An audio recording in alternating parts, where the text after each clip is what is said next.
Spilo did this Mercy Town Hall the other day, in the same way that he did the Sombra Town Hall, and it basically went to the Mercy subreddit and asked what Mercy mains thought about the character and how to improve them. I made a comment, and he's read it out in his response, which is really good.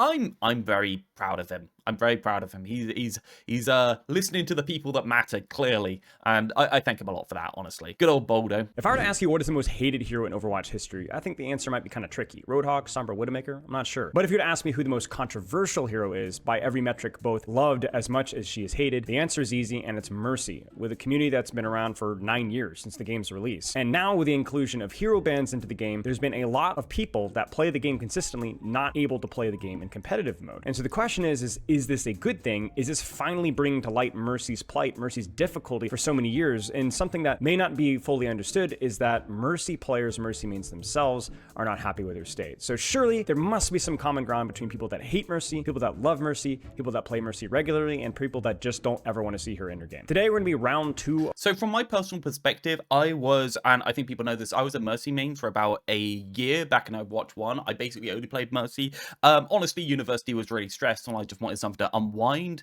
I got to GM with Mercy, more or less. I was playing a couple of other things, playing Brig for a bit back then, when everyone else was. Obviously, everyone got boosted by Brig, and I got boosted as well. But it was mostly Mercy.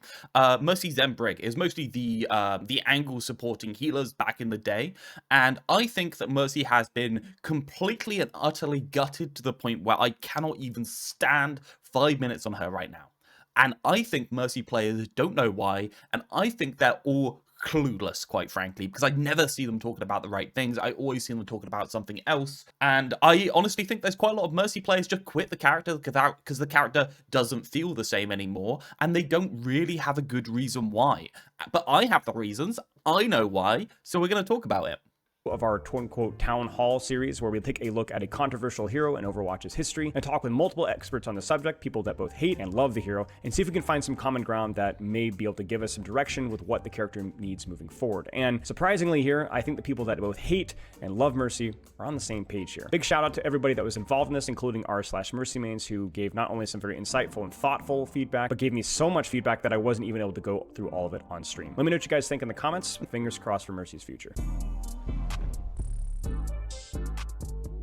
Let's have a conversation about what does Mercy need changed so that this character doesn't get banned quite so often. I'm really excited. And I also want to highlight something here, that while this is painful for Mercy mains right now, this is something that should have been happening a long time ago. I like Mercy's movement. I just want heal and damage boost to be more interactive, maybe interactive with GM more, and probably a more interesting. I can talk about healing and damage boost. Healing and damage boost are completely screwed on this character. Something that both Mercy haters and Mercy fans will agree on. But one thing that I think Mercy players can agree on is that her current iteration is very lackluster and has been for quite some time. Resurrect is at best, a controversial ability, even within the Mercy community. Her AFK pop. We fix Resurrect entirely by chaining it to Valkyrie and allowing one charge while you're in Valkyrie. I think that fully fixes the ability, makes it less frustrating. Fix all the problems with steamrolling, fix all the problems with being useless when you're being steamrolled. I think it does a lot for the character. Pocket is at best a very controversial opinion within the community for all ranks, leaning way more towards negative. In other words, Mercy mains generally are very controversial in res. Most of them don't like the Pocket playstyle, which is the most hated playstyle for Mercy. A lot of them have mixed feelings about her lack of utility, and there's even been some questions about her lack of offensive output, which back in the day, that was... She does have a lack of offensive output now. She used to have very good offensive output.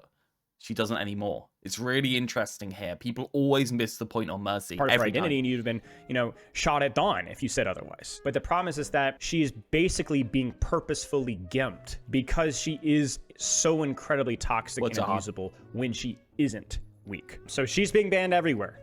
From what I've been hearing and what I've been seeing, and obviously we don't have hard numbers in this just yet. She's not being banned everywhere, by the way. She's actually not. For the most part, people are banning Sombra, Ball, Doomfist, Sojourn. They're not really banning Mercy. I'm banning Mercy because I think it's funny. Other people aren't. It is a bit of an epidemic within the community, and so we're going to kind of talk about this on console. She has a 90% ban rate. Jesus Christ, that's gone over my head. Fucking hell, that's hilarious. Console players are the biggest goobers ever. That's amazing. I love that. Problem with Mercy is that she is a low skill floor character that does not translate very well. Number one, in other words, there are lots of other low skill floor characters. You guys ready for a really nasty one? Reinhardt is a low skill floor character, but his skill ceiling Reinhardt's skill floor has been brought down over time by the bigger health pools, I'd say. Continues to grow. Is it something that's Winston? No. But low skill floor characters are problematic when they don't. Does anyone think that Reinhardt's skill ceiling has grown over time? I don't think that's true. I think the more demand on charge being able to not be cancelled is definitely a higher skill ceiling. And the fact that you can be screwed by it is a higher skill ceiling, right?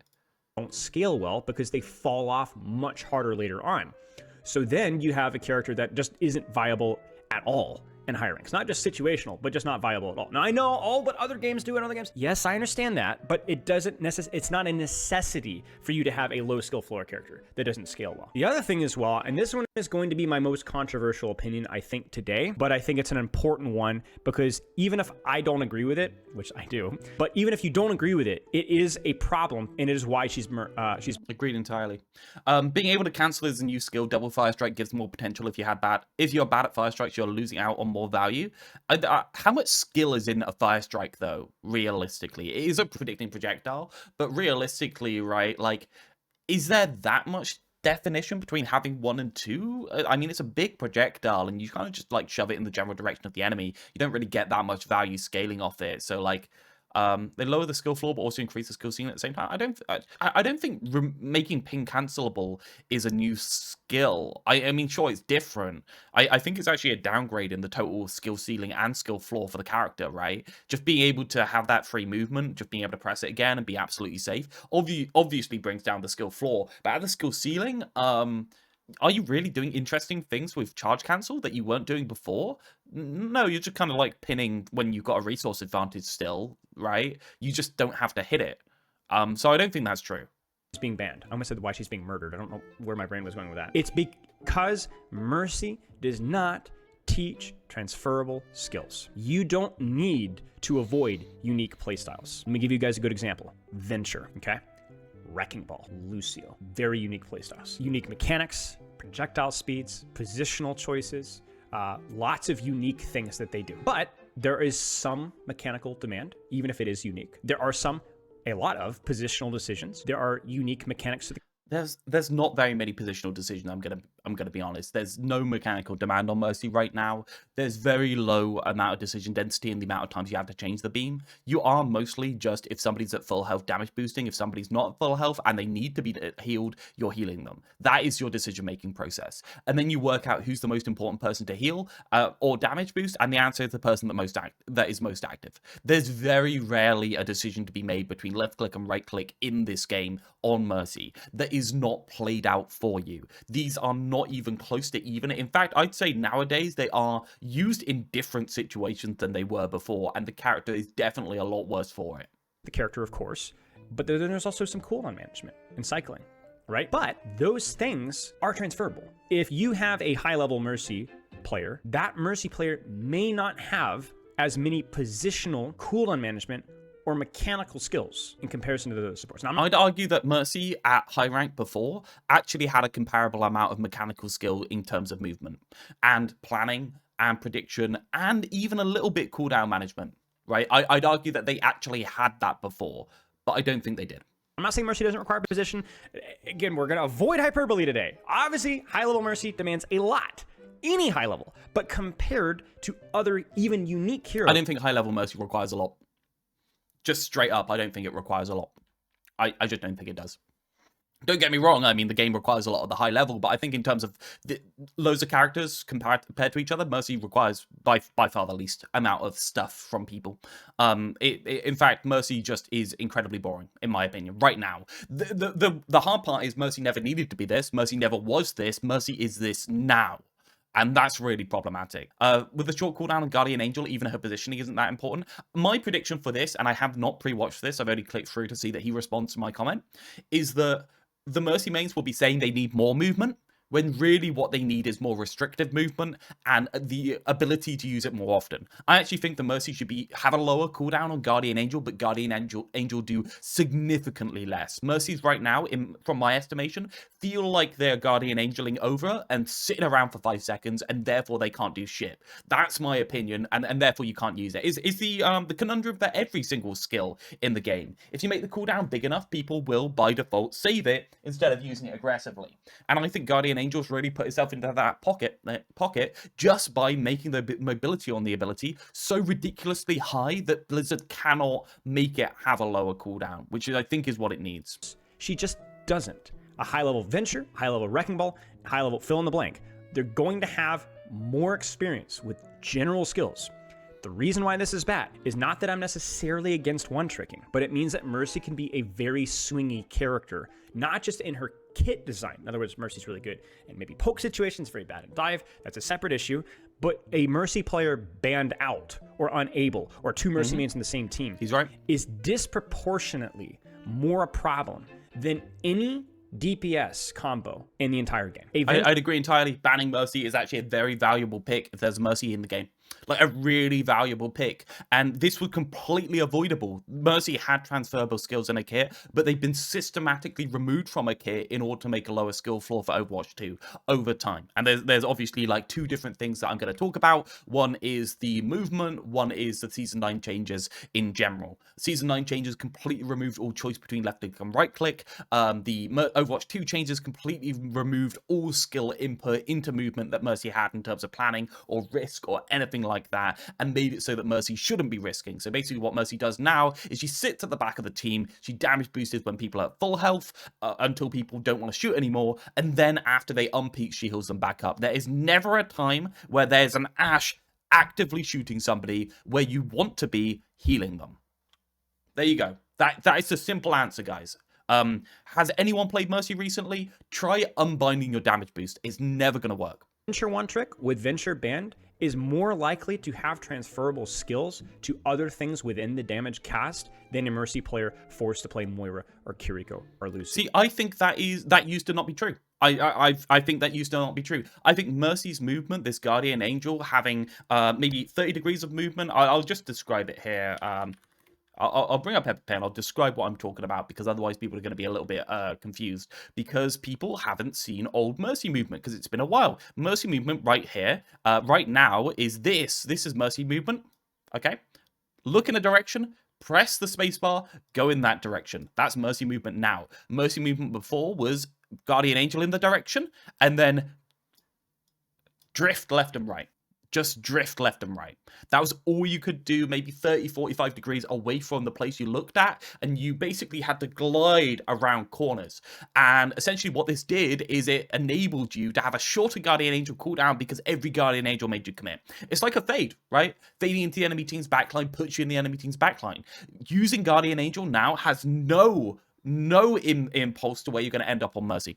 It just puts you on a cooldown to when you technically can be punished. That's all it does. It doesn't you can't do the fine repositioning, you can't do the fine movement, you can't do anything like that, because this is on like a 5-second cooldown, this is on like a 3-second cooldown, right? So you can continuously zip about and use your movement in interesting ways to get to interesting places, or you can be anywhere you want but on a lower cooldown, which just sucks so bad. Sucks so bad, man.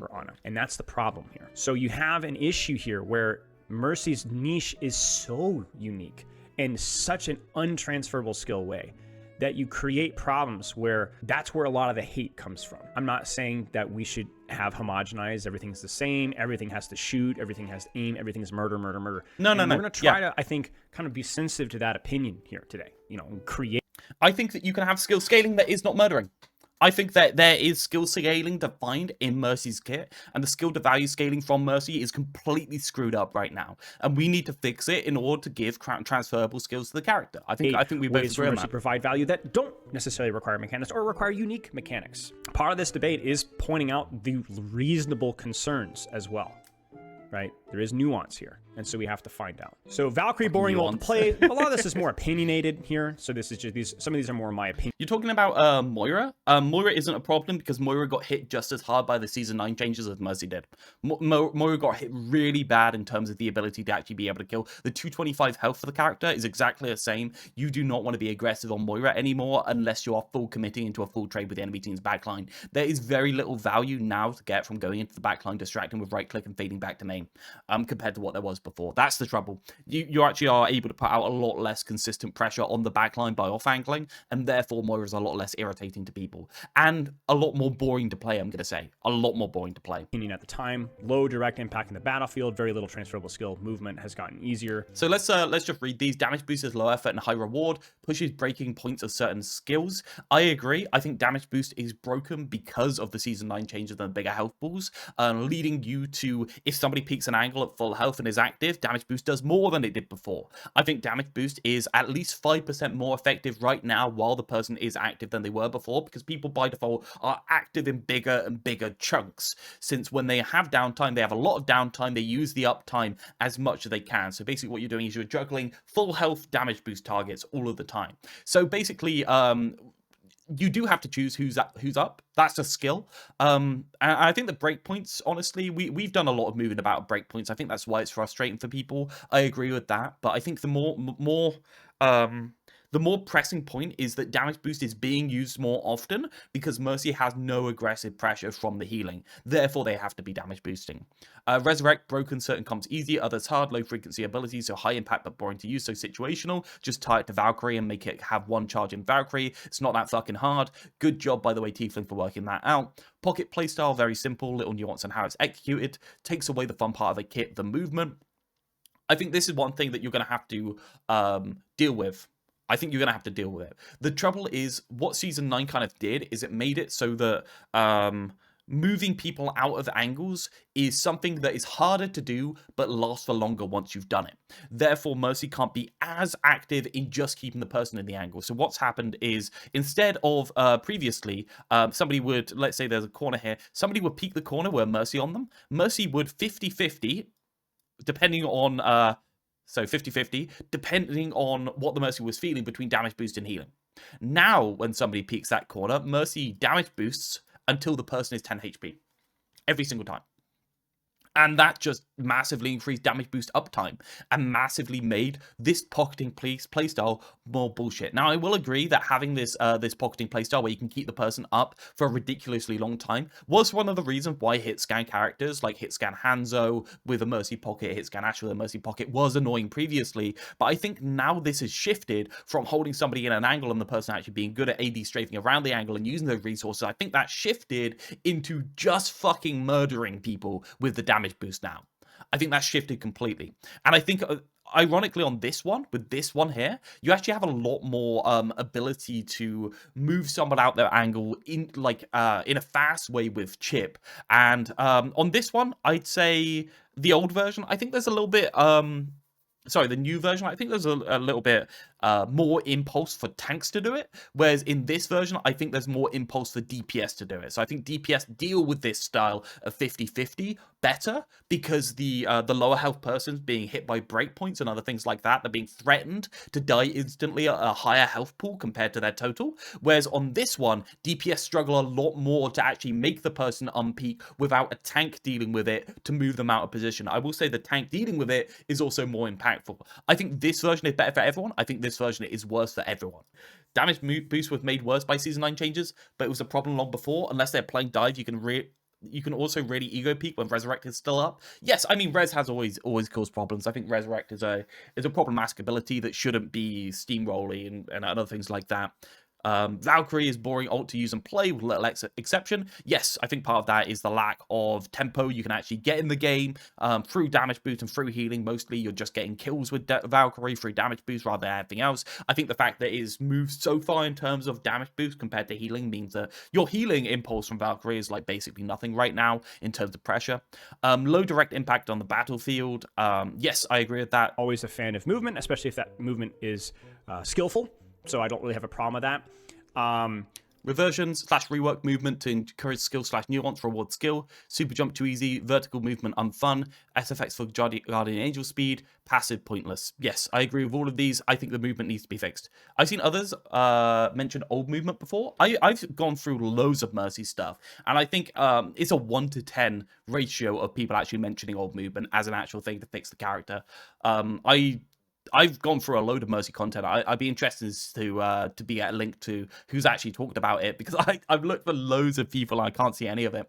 Res projectile ultimate, fucking projectile, doesn't cancel GA, can be blocked by shield, can miss, reset GA. So res projectile ultimate, I think is pretty obvious. Try it into Valkyrie. Res pre-buffs lasted 2-3 seconds, expired. Sure. Ult that supercharges, easy to generate boost abilities slightly. I think the res tied into Valkyrie is the best thing to do. We talked about res being a projectile, an ultimate that doesn't cancel GA, can be blocked by shield. That was me cooking, trying to keep resurrect into the game. Res is a pre-buff that lasts for 2 to 3 seconds but expires, so the timing of a res is being utilized on a target that then can expire if you get the timing of it wrong. Ult that supercharges, easy to generate, boost ability slightly for 3 to 5 seconds. We're just kind of again, I'm not gonna sit here and defend every single one of these, whether these are good or bad. These are just spitballed ideas we're gonna throw out there. Projectile speed of her bullets increased, clip is much smaller, maybe damage increase, longer reload, discourage using it often, but allowing it to be situationally useful, whereas her pistol right now is almost so situational that it's kind of silly to even see it as an interesting. Change damage boost to something that is a little bit more unique or dynamic. So the problem with damage boost is that, especially with how difficult and unrewarding it is to move with Mercy right now, it's more used on damage healers that are holding safer angles. It is not broadly as useful as things like movement speed or cooldown reduction or reload or clip or anything else that you would do. So you can kind of have to utilize your alt fire, we'll just call it, instead of your damage boost, to be more thoughtful about who you're using it for. Maybe different compositions that Mercy otherwise wouldn't be good at. Now it actually makes a little bit more sense. I think the answer is sure, right? Movement speed is one of those things that we have worked out to be pretty much equally applicable to everyone in the cast. I don't think that preserves Mercy's kind of like identity as a DPS supporting healer. I don't think that preserved that identity. Cooldowns and reload, sure, you can do it. I would rather work with the design space we have instead of giving up on the design space and just make it work, right? That's my purpose in here. Not give up stuff. Try and make the thing we already have work in order to not have that thing in the game anymore. That's kind of like my baseline. And if I can't do that, I try and compromise in the least destructive way possible. That's what I try and do. We've also talked about resource meter, just so that you're not infinitely pocketing something. Healing beam decays on singular targets. So the healing beam decays on singular targets. We tried that with healing and damage boost. It was janky as hell. Honestly, it felt awful. It didn't really do what you want. It was kind of awkward and bad. It didn't work properly. I'm gonna be honest. We tried that. Speed boost could be bad. Makes sense. Juno and Lucio also speed boost. Yeah, I don't think speed boost really fits Mercy. I will say that speed boost is one of those things that is very flexible in the way that you use it, though, and it's a really interesting resource to be able to give to people. Maybe from a higher healing to a lower healing. Staff, using your staff for melee. You can GA in the air, so you can throw a soul out on a cooldown that allows you to GA to somebody that's not even there. So you can throw out a body basically to slingshot off of. So just make it actually require skill to be able to use the movement, man. Like, are we all insane? Like, just make it require skill and planning so that you're not just like zipping around the battlefield with a space bar that can move you instantly in any direction. That's what we need to do. You actually throw out something to GA too. That's not an actual person. And then I guess a more current iteration. Oh my. Yeah, I think that Juno being given AoE speed boost was an absolute travesty and was really bad for the game in general. And there's loads of Juno comps that are like awkward. Juno needs their healing reduced in order to make it reasonable. What if for the extra button for Mercy, she does an AoE that gives teammates in the area a temporary heal over time when taking damage, allowing them to temporarily play more aggressive, a bit less strong than a chunk of health, so it doesn't change direct breakpoints. Okay, so the problem with that is basically if a Winston jumps a Ashe on an ankle, can Mercy use this and out-survive the Winston with a beam? Right? The Winston to Ashe trade is very much defined by that 55 healing per second, right? Winston does a little bit of extra damage, he chips down over time, Mercy has to stay on the target. If Mercy heals for 5 more, Winston's doing nothing. Can we fix that? No. Can we put anything else into that? Really, no. Why would we want to? It's very finely balanced, that amount of healing, compared to the amount of damage that is able to go into that target. So even then you say like, oh yeah, but sure, this AoE would be better used on main in order to enable the entire team to do stuff. Cool, but we still have that problem, right? If a Mercy does pocket, it makes that pocket completely unstoppable. Which kind of sucks. I mean, sure, the DPS passive meant to do this, but let's be honest, the DPS passive is just a skip on actually balancing things. It's just a skip out. It's a cop out. Hair jump scare. Wait, why is this the most replayed? Is it because it's Genji? Wait, what is my mouth doing? Ooh. Imagine constant healing without ammo or resource makes things tough. I don't think it makes things tough. I think you just have to do very commonsensical balancing with it. Like, you can't do extra with it. That's fine. Like, the point of these characters, if we extremize the character to the widest degree that we can, and we try and make it work there, right? That's how you get interesting designs. Having a character that can heal through anything as long as they're in range of the person and keep that consistent, never reload, always be there, always be reliable, is something interesting. That's cool to me. That's interesting. Why should we start putting qualifications on that? I don't get it. Like, it doesn't make any sense to me. We try and keep the most varied, wide design possible and only bring them in from the sides when we desperately have to, and we do it in the best way that we can without giving up the things that matter. Okay, and then Mercy here, this is more kind of like the current iteration of Mercy, not quite so pie in the sky. Most replayed is Mercy, that's crazy. Shifting damage boost to partial speed boost, less damage boost, again, more dynamics with how you can use things. Don't want to hit it, Spilo. Gavin actually made fun of my hair. I love that. Thank you so much. I guess it wasn't technically making fun, but one of us, decaying overheal but disappears. So another one was like, you damage boost a target to give them overhealth, but it decays. Or no, you can. Oh, frick, what was it, chat? I think you can, no, you can heal somebody to overhealth. But if you pivot to damage boost or speed or whatever else, the overhealth disappears. So you can I don't want to hear it. Stop overcomplicating it. Honestly, just try and make the problem, work the problem, Spilo. Stop overcomplicating everything that the kit does. I have a healing beam that can go through things. Can I make it work? I have a damage boost that can go through things. Can I make that work? That's it, right? That's it. Rewards you for moving around the battlefield, utilizing your movement to give everybody a little bit of overhealth, right? Like, it's kind of like overpacking with Brigitte back in the day. But it means you can't keep permanent overhealth on somebody that you're damage boosting, because then that would be broken. That's enabling the pocket playstyle. So if you damage boost, they lose their overhealth. Something along those lines. Complexity out of simplicity. That's what I look for. Flash heal, we talked about slow is bad. I believe that has been addressed. Some sort of wing or staff attack thing. This is where I talk about like more offensive pressure, as I'm about to punch the screen, but maybe something that is unique to Mercy's hero identity. Something that isn't just pull out the gun and shoot, but something that allows her some offensive or dueling. Piss off. I don't want to hear shit about offensive pressure. Something that is unique to her and to her current visual identity. Explosive souls, unironically, that would cost you your resurrect, but unironically, obviously you'd have to tune the damage, but it's interesting. And am I the only one here? Like chat, I'm talking a lot about my ideas. And I think I argue them pretty well, but is anyone else really opposed to putting extra things like this into Mercy's kit, or are people mostly okay with it? Kind of like the change the damage boost to damage boost plus speed, or overhealth on a left click and other things like that. Is anyone else off board from me, or is everyone? I know something echo chamber. The only people that listen to me are the people that already agree with me, etc., etc. Does anyone disagree? Like, am I crazy? It's weird, and I think that's something that may be worth conversing about. We already talked about this one already, basically dropping a soul for repositioning on cooldown, not permanent. So soul no, just make the movement requires skill. Don't care, don't play Mercy. I'm at the point of pick one thing to keep go from the ground for the rest of the kit. Yeah, I think I agree with that. How about the silly idea of damage boost being tied to how much you heal? Like, immediately you have to refill by doing something that isn't damage boost, and buffing her pistol / your mobility to help her downtime when she doesn't need to be healing. Yeah, I think I agree with that. Would work. We tried damage boost meter before. It turned out to be quite clunky. As I said, we tried a healing meter that goes down over time. We tried damage boost meter that only lasts 3 seconds and refills over time. And we could have changed that to be refills when you're doing healing and other things like that. What we found was basically that it was just better to give them an incentive not to damage boost in these situations, right? It was better to either make the damage boost just on the crux of just about being good enough and not being OP in these situations, and make it more or less equal in the pressure output as healing. That's what we found.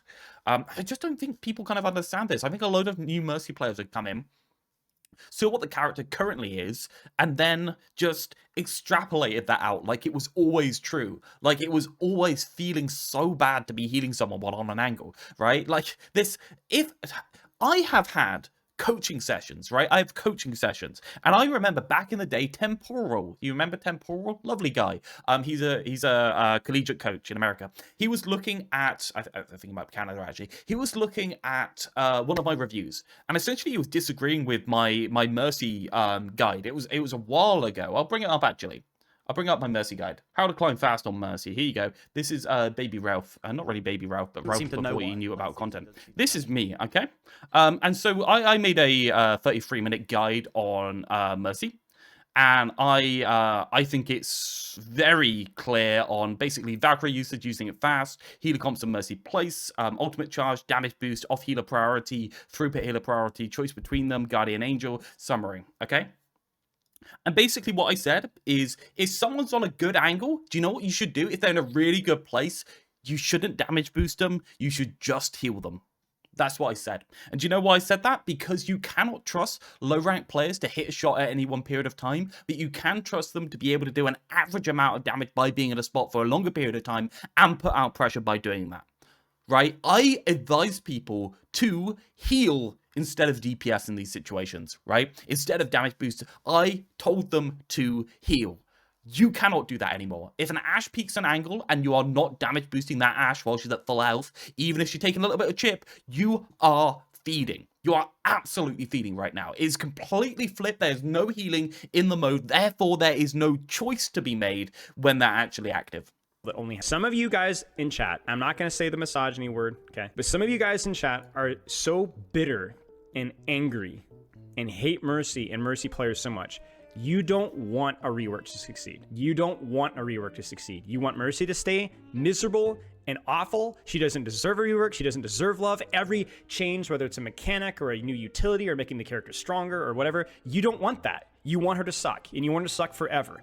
I think the funny thing is, all the things that people said about Mercy back in the day about that requiring no skill and stuff like that, they eventually were made true by Blizzard just changing the character to require less skill. Before, nobody knew about the skill on Mercy, right? Niandra and that type of person were actually really good on Mercy for the explicit reason that Niandra was actually incredibly good at weird movement tech, right? They could get to exactly where they wanted. They had perfect timing for going to exactly where they wanted, and they were completely able to avoid everything. Now, the average player in, I'd say, mid-gold can do all of those things for free. Maybe not all of those things. I mean, they still stall out for the most part. But the trouble is, Niandra at the high level spends the time playing like a gold player, not the other way around. Gold players sit in the back, heal, and then use Guardian Angel to get out for free. Now Niandra has to do it too. They can't play an active Mercy where they're pushing the person as far out as possible, choosing between healing and damage boost, and trying to use Guardian Angel actively in order to bait some attention. Do you remember when you baited attention on Mercy? Where you purposely went a bit far forward in order to take pressure off the front line because you knew you'd draw shots and you knew you were fine to draw shots? I bet nobody even knows that that was a common thing to do on Mercy that's currently in my chat. That was what I did all of the time. That's what I told Mercy players to do. Just actively take attention off the rest of your team by being bait. You don't do that anymore. You don't do that anymore because if you fly out to be bait onto a high ground, you die on that high ground because the cooldown has to be longer because the movement have been made so much more easy. Therefore, the low ranks Mercies are so impossible to kill. The new Mercy players were saying it was hard to do those things and they didn't want to spend time watching guides on how to do super jump. Think about the poor bad Mercy players. But that's the thing. The new Mercy players weren't doing it anyway. Do you know what they were doing? They were doing the things that Niandra currently is doing right now. They were sitting at the back of the map holding left click on people back in the day. That's what they were doing. And they were happy doing that. It was fine. It was fine for them to be able to do that. They didn't need to be able to zip around the map infinitely. People already liked the movement how it was. People will say, oh, the thing that I like most about Mercy is the movement. The movement was already there. You just had to learn to do it, right? People are, they're already, it's not like the Mercy community popped up out of the ground the moment that we introduced making movement always available at the skill floor. We already had a very popular Mercy community. It only started to drop off once we made the movement so fucking easy to do that it became impossibly boring to actually play the character because there was no reason to use the movement aggressively. I'm not saying it's sexism at all. I'm just saying that you've been burned so many times by this annoying, frustrating to play with and against hero that you just want her to fail. And I'm not even blaming you for that. I get it. I understand. It's personal. But don't, this is also the future YouTube video, right? Don't sit here and rain on people's parade trying to fix a problem. Squeed, no, you're exactly right. Can we make recall easier, that if you get shot and would have died, recall automatically activates? I don't want to learn how to manage my cooldown. Thanks, Blizzard. Yeah, and to account for that, do you know what we're going to do? We're going to increase the cooldown of recall by 5 seconds.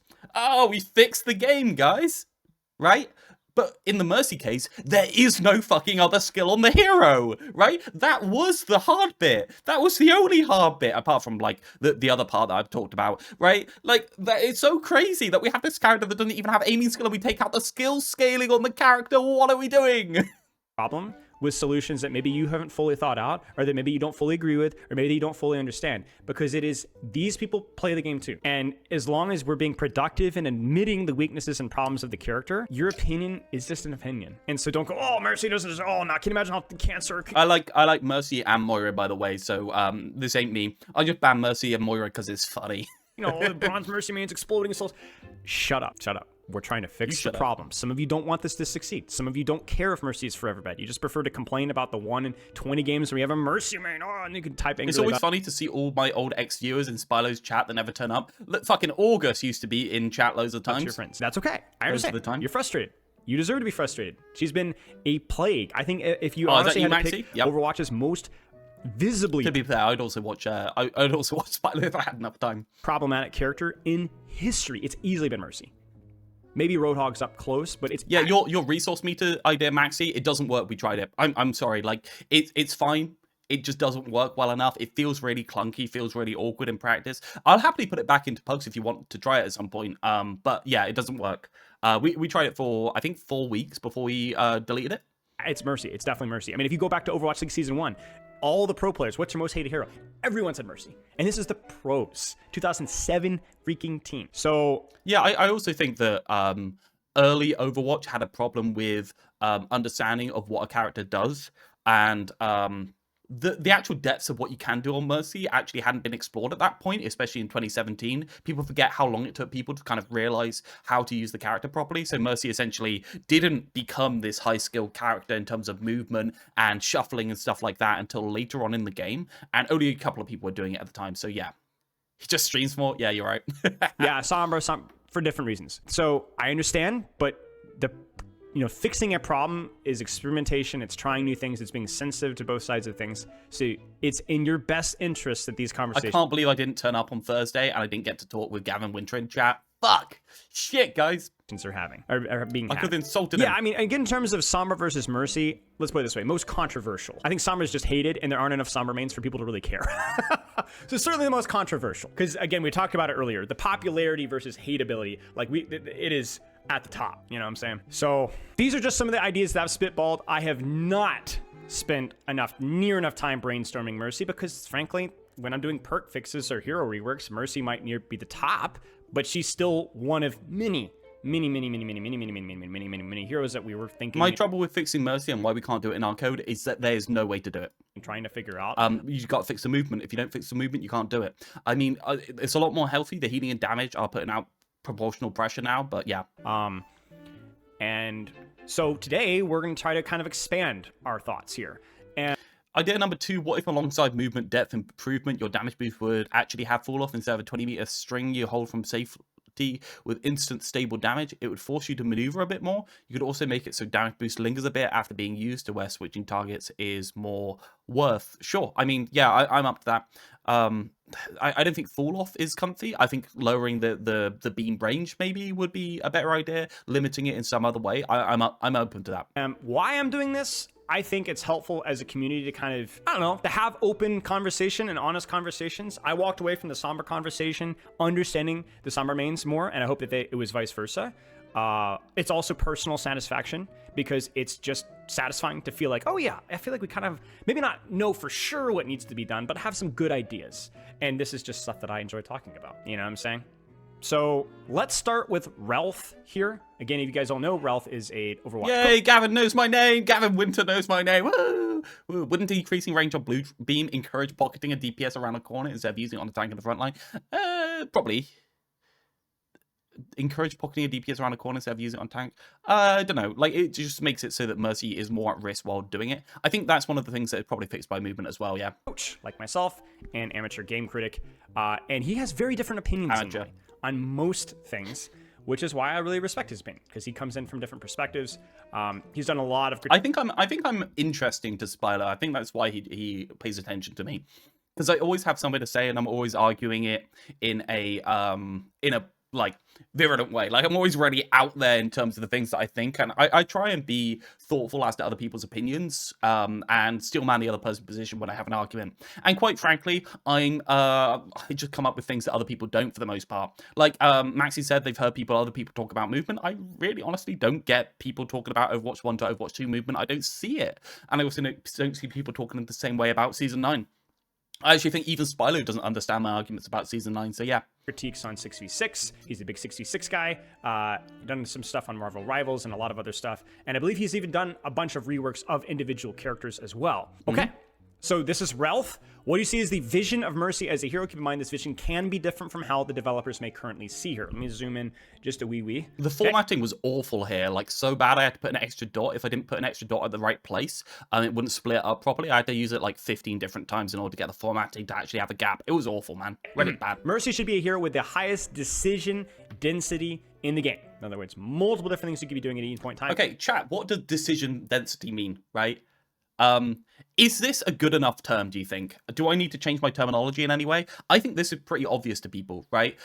The amount of decisions per second, right? The amount of valid things that you could be doing that are interesting choices to be made, right? The amount of choices per second. That's basically what I mean by decision density. Do you think that's good enough terminology, right? Do you think that's obvious to somebody that doesn't really know who I am? Or do you think I need to like workshop that and change it in any way?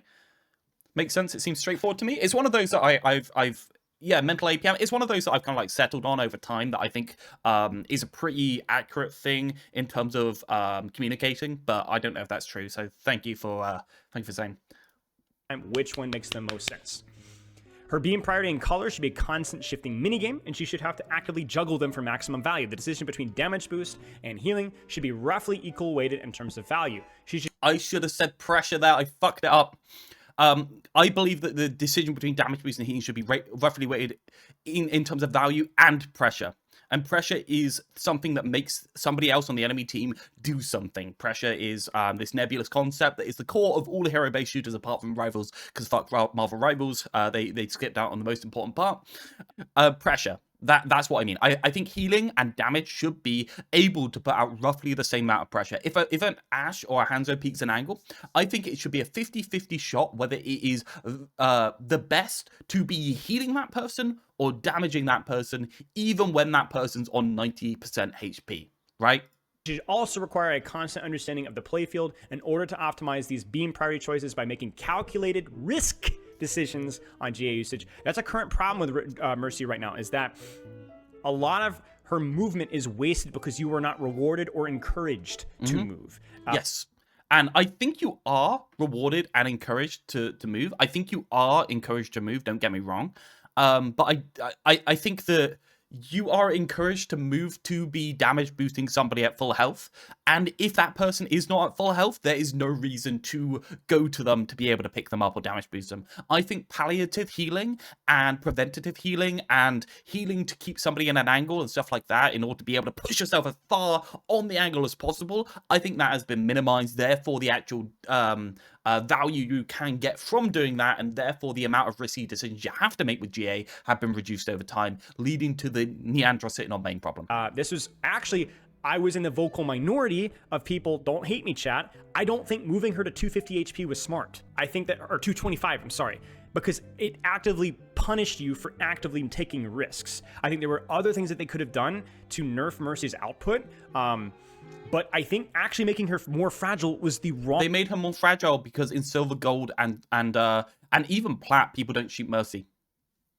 That's simple. People don't shoot her. Do you know why they don't shoot her? Because she can zip 180 degrees in the opposite direction instantly with no interaction. They just don't bother. Like, nobody bothered to shoot Mercy. That's just a thing. She's the last target on the enemy team. She's just uninteractive as Life Weaver. She's just bad. Wrong direction with the mobility that she has.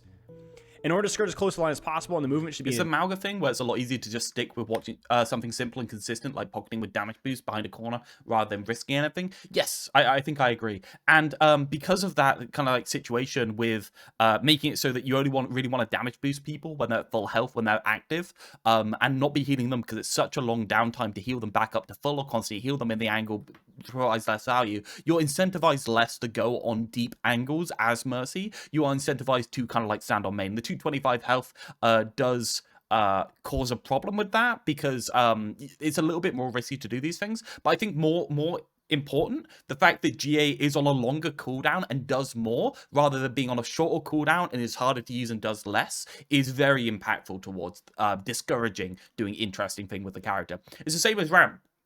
Ram has a form that's on 20 seconds. Do you know what you do with it if it was on 20 seconds? If the form was on 20 seconds, you fucking save it until a panic moment where you had to press it every single time. You'd never use it aggressively. But if it's on 6 seconds with 4-second uptime, do you know what you do? You use it aggressively to bait stuff out of the enemy team, then kite backwards during the downtime, and then you got it again. Right? It's exactly, yeah, AK Rivals 100%. Everything in Rivals is too long a cooldown. Everything Rivals is passive. Everything is reactionary instead of proactive. You never bait resource out the enemy team. What you do is you occasionally go on gambits to pull someone out of the enemy team to kidnap someone on Wolverine, or you stand on main, you stop the enemy team doing something, you try and get point control, and you wait for ult advantage. That's just how it is. It's just how it is.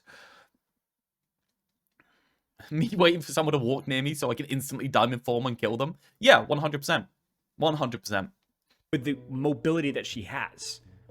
In order to skirt as close to the line as possible, and the movement should be in depth enough that this process feels mechanically rewarding. What do you like about Mercy's design? I can't think of anything about her kit that is currently in its best historical state.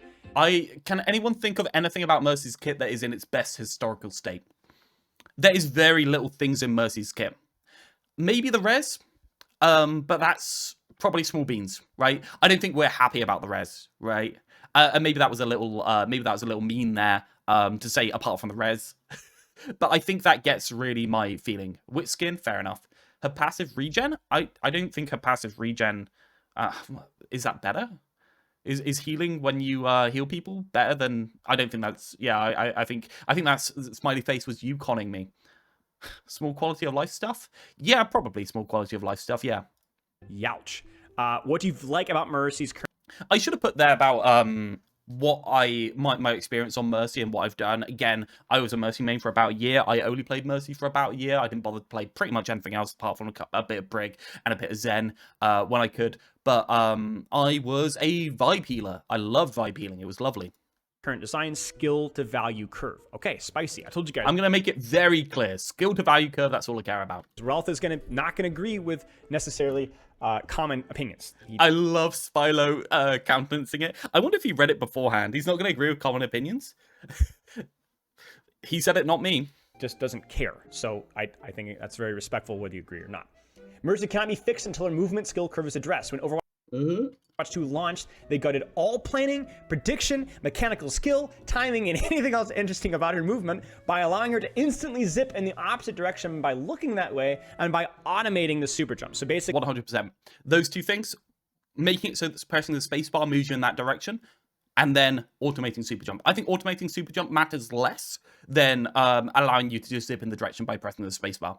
I don't think the super jump is interesting in any way now. I think the super jump before was this kind of thing where you did this, or you could do this, or you could super jump in a corner, and you can have it go off to the side around there. There was a lot of movement on super jump.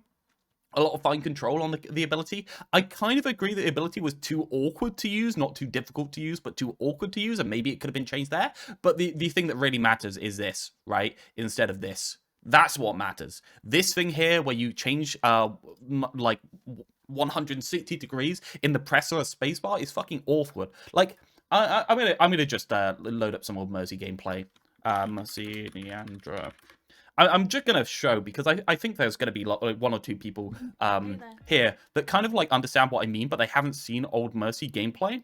So I'm just gonna load some up because it's kind of crazy, right? Mercy commentary VOD number 9. Good defense, poor attack. Right, let's see. Hey there, my name's Niandra. Hey, This is Niandra. competitive Overwatch Gibraltar and my second placement match. For season See how 11, I placed static at people were back then? This is like 3,999. really early. Just as a heads up, one of the people on my team had their mic open quite a bit, so apologies for all that static and stuff.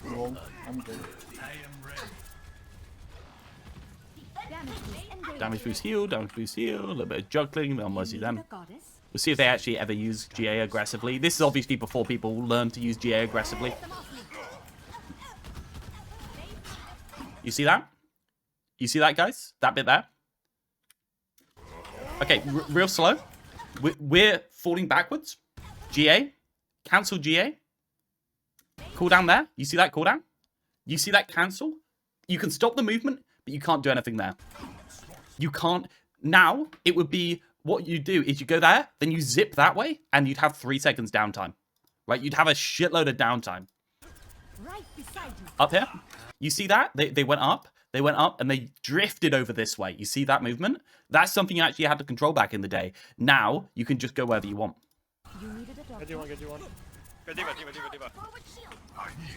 Okay, went up here. You see that cancel? Right? We had to cancel it there and go down here.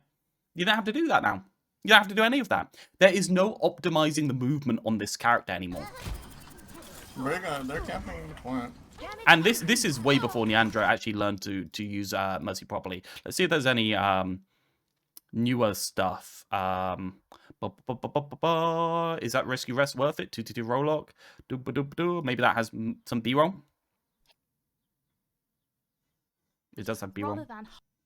No, Niandra, stop talking about things. Talk about Mercy. Plus explore what might happen if it eventually comes to ladder. For starters, you see that super jump there? Super jumping off somebody near you in order to get to the high ground? Now, do you know what you do instead of this? This thing here? Right, you see that guy? You would fly to this guy, you'd look in that direction, and you press the space bar and you go immediately there. That's literally what you do now. Now, there's no input. Eventually comes to ladder. It's actually a little bit awkward to use, and it felt really satisfying to use. Have tried to cater to both esports and non-esports audiences, and by trying to you see that jump out of GA, just going a little bit forward and slowing down in the air? It's massively different. Unhappy. With the recent rumors of Overwatch 2, I am a It's very hard to describe exactly how the Mercy movement has changed without reference to it. And even when you do reference it, it doesn't look like that much has been done to it. But I guarantee you, the character feels like a shadow of its former self nowadays. Basically, they simplified. Now, I'm going to be honest with you. There are going to be a couple of you Mercy mains out there that are way smarter than I am. And probably Realth at how this movement is actually executed. So nobody's smarter than me. Stop it, Spilo. How dare you? How the movement's executed? There's no tech on Mercy. I mean, there is tech on Mercy, but I'm going to be honest, the tech on Mercy brings you about, I'd say about 10% better than what a gold player can do. Does Overwatch Classic version have older movement? I think the movement got removed due to the Overwatch 2 engine, I think, Zenzo. I don't... Yeah, it has a recreation of it that doesn't work properly. It's not the same, but they tried. I think when they updated the engine, they had to remove it due to it just basically being a couple of bugs that went together, made the movement engine like most movement engines end up being. But yeah. This is going to be done with an asterisk of how the movement is done. Google it! Google it, Spilo. Google it. Go look at Niandra's channel. Go ask her what the movement used to be like and what it's like now. Literally, have a fucking look, man. Look. This is not an asterisk. This is true. And I'm sure that there are far smarter people about me, but we're just going to read it and take it as it is. I think quite a lot of people do not know how much depth there used to be in Mercy movement, because quite a lot of people never used to play Mercy, and now they started playing her a little bit in order to work out what's wrong with the character, and they can't put their finger on it because they never experienced the previous version. Overwatch 2 Mercy has a skewed survivability curve where low and mid-rank players just don't even bother shooting her anymore. Yep. Yeah, situationally true. The other thing is that because... Situationally? Get fucked, it's true. Yes, of course, situationally, sure. ...of how she often is rewarded with positioning, she is rarely even visible all the time. very fair. Either you're a projectile character that can't shoot her at all, or you're a hit scan character that just can't see her. Yes, when she goes on a deep angle, she is maneuverable enough on that deep angle that people don't bother shooting her. Beforehand, when she went on a deep angle, there was risk to going on that deep angle because she had to use a movement in some way to get out of that angle. What you do when you're on a deep angle, do you remember what you do on a deep angle? I'll actually load up Overwatch and show you what you do on a deep angle, because people forget this. People completely forget this, which is kind of crazy to me. Like, it's kind of crazy. If you were going on a deep angle, okay, I'll show you what Mercy players used to do. Back in the day, before it was pretty much all automated, when you were on an angle, if you had Guardian Angel up, you were vulnerable if you were on the ground. Do you remember being vulnerable when you were on the ground? Now you're not vulnerable. Do you know why you're not vulnerable? Because of that. Because you can go immediately around a corner. You are so maneuverable, you can just avoid people. It's really not even hard to do. Honestly, I'm doing this with two things. I'm pressing shift and pressing spacebar. That's it. It's so easy to do now. So right now, when you're on a deep angle on a DPS, you are not vulnerable anymore. So do you know what you don't have to do that Mercy players used to do? This, right? This thing, where you go on it, right? There'd be here. You go on them. You play around. You go here. You press this, and you play around this corner, right? You jiggle as close to here as you can. You wait until somebody was coming over to you. If a Winston jumped you, know what you do? You'd reattach, and then you jump away. Right? And you'd constantly be playing around with your movement. Now you're not playing around with your movement because you can literally just stand here. There you go. That's it. Right? Because you're so vulnerable. You don't even have to jump away early on that Winston. You can just kind of like stand there. It doesn't really matter. Back in my day, we had to walk to school uphill both ways. Yes! That's my point. Thank you for the follow. It's crazy because I remember so obviously there were so many situations where I'd literally super jump and play around here because it was on a 2-second cooldown instead of 3 seconds, and you were vulnerable when it was off cooldown. Now you're invulnerable when it's off cooldown. So the moment it comes back, you're safe. And do you know what that does? If you're on main and somebody's on an angle dying, it means that you can't go save them. Before, you could go save them, right? You go save them. You could super jump off and you could play around the high ground there for 2 seconds until you could get out, right? This is a bit of an awkward example because that's there. But you play around the high ground there, then you GA out. Now, because it's on a longer cooldown, what happens is you don't go save them. You go and you just about get to them and you back off because you need to save that cooldown. Because if they change to you, you're dead. You cannot play around with Guardian Angel on a corner. And by the way, this straight up Guardian Angel is so much worse than the Guardian Angel we currently have. You kind of need to move your aim up now in order to get it. The Guardian Angel we have is actually just basically the normal movement that you have by pressing spacebar, but it only goes straight up, so don't use the meter. There's small differences, but for the most part, yeah, it's not really anything. Now you just do this, right? And you're vulnerable there, which means you don't do it. So it's just like you are staled out of doing interesting stuff all of the damn time. And I don't think people understand this. I don't think people get it. It just sucks so bad. And therefore, she has a skewed value curve where more power cannot be given to her at lower and mid ranks, since she has so much of her budget into survivability. 100%. And I don't think I think that more of her budget is in survivability at the lower and mid ranks nowadays. And I think that the power has been taken out of her in the form of healing being able to put pressure out on people in neutral by just sustaining. It's true. A lot of her value is her survivability in lower ranks. She's currently as boring and interactive to play against as Lifeweaver, and obviously, Chad, as we've seen, Lifeweaver over time has become more damage and more utility focused and less healing, which I think is evolved. After kind of getting Mercy players, after playing her the other day for the MVP title in Stadium, this rant now makes much more sense. Yeah, I feel like there's so many people that never played Mercy back in the day and have never played her today, or they come in today and they just like they don't know what they're missing because they've never experienced it. It's so different, man. It's so different. You'd have to play around with super jump round corners all the time to optimize being able to be as forefront as possible while taking as much damage as you can in order to take attention away from the person that you're pocketing. You'd always do that, but now you don't. Because if you're there, you're always safe there. If you're not there, you're never safe to get there. Right? I think that's the summary, right? If you're there, you're always safe there. If you're not there, you're never safe to get there. In a much more interesting way. I think they could go further on that. I've already had a couple of videos and posts about what I think they could do with Lifeweaver continually, but we'll keep going.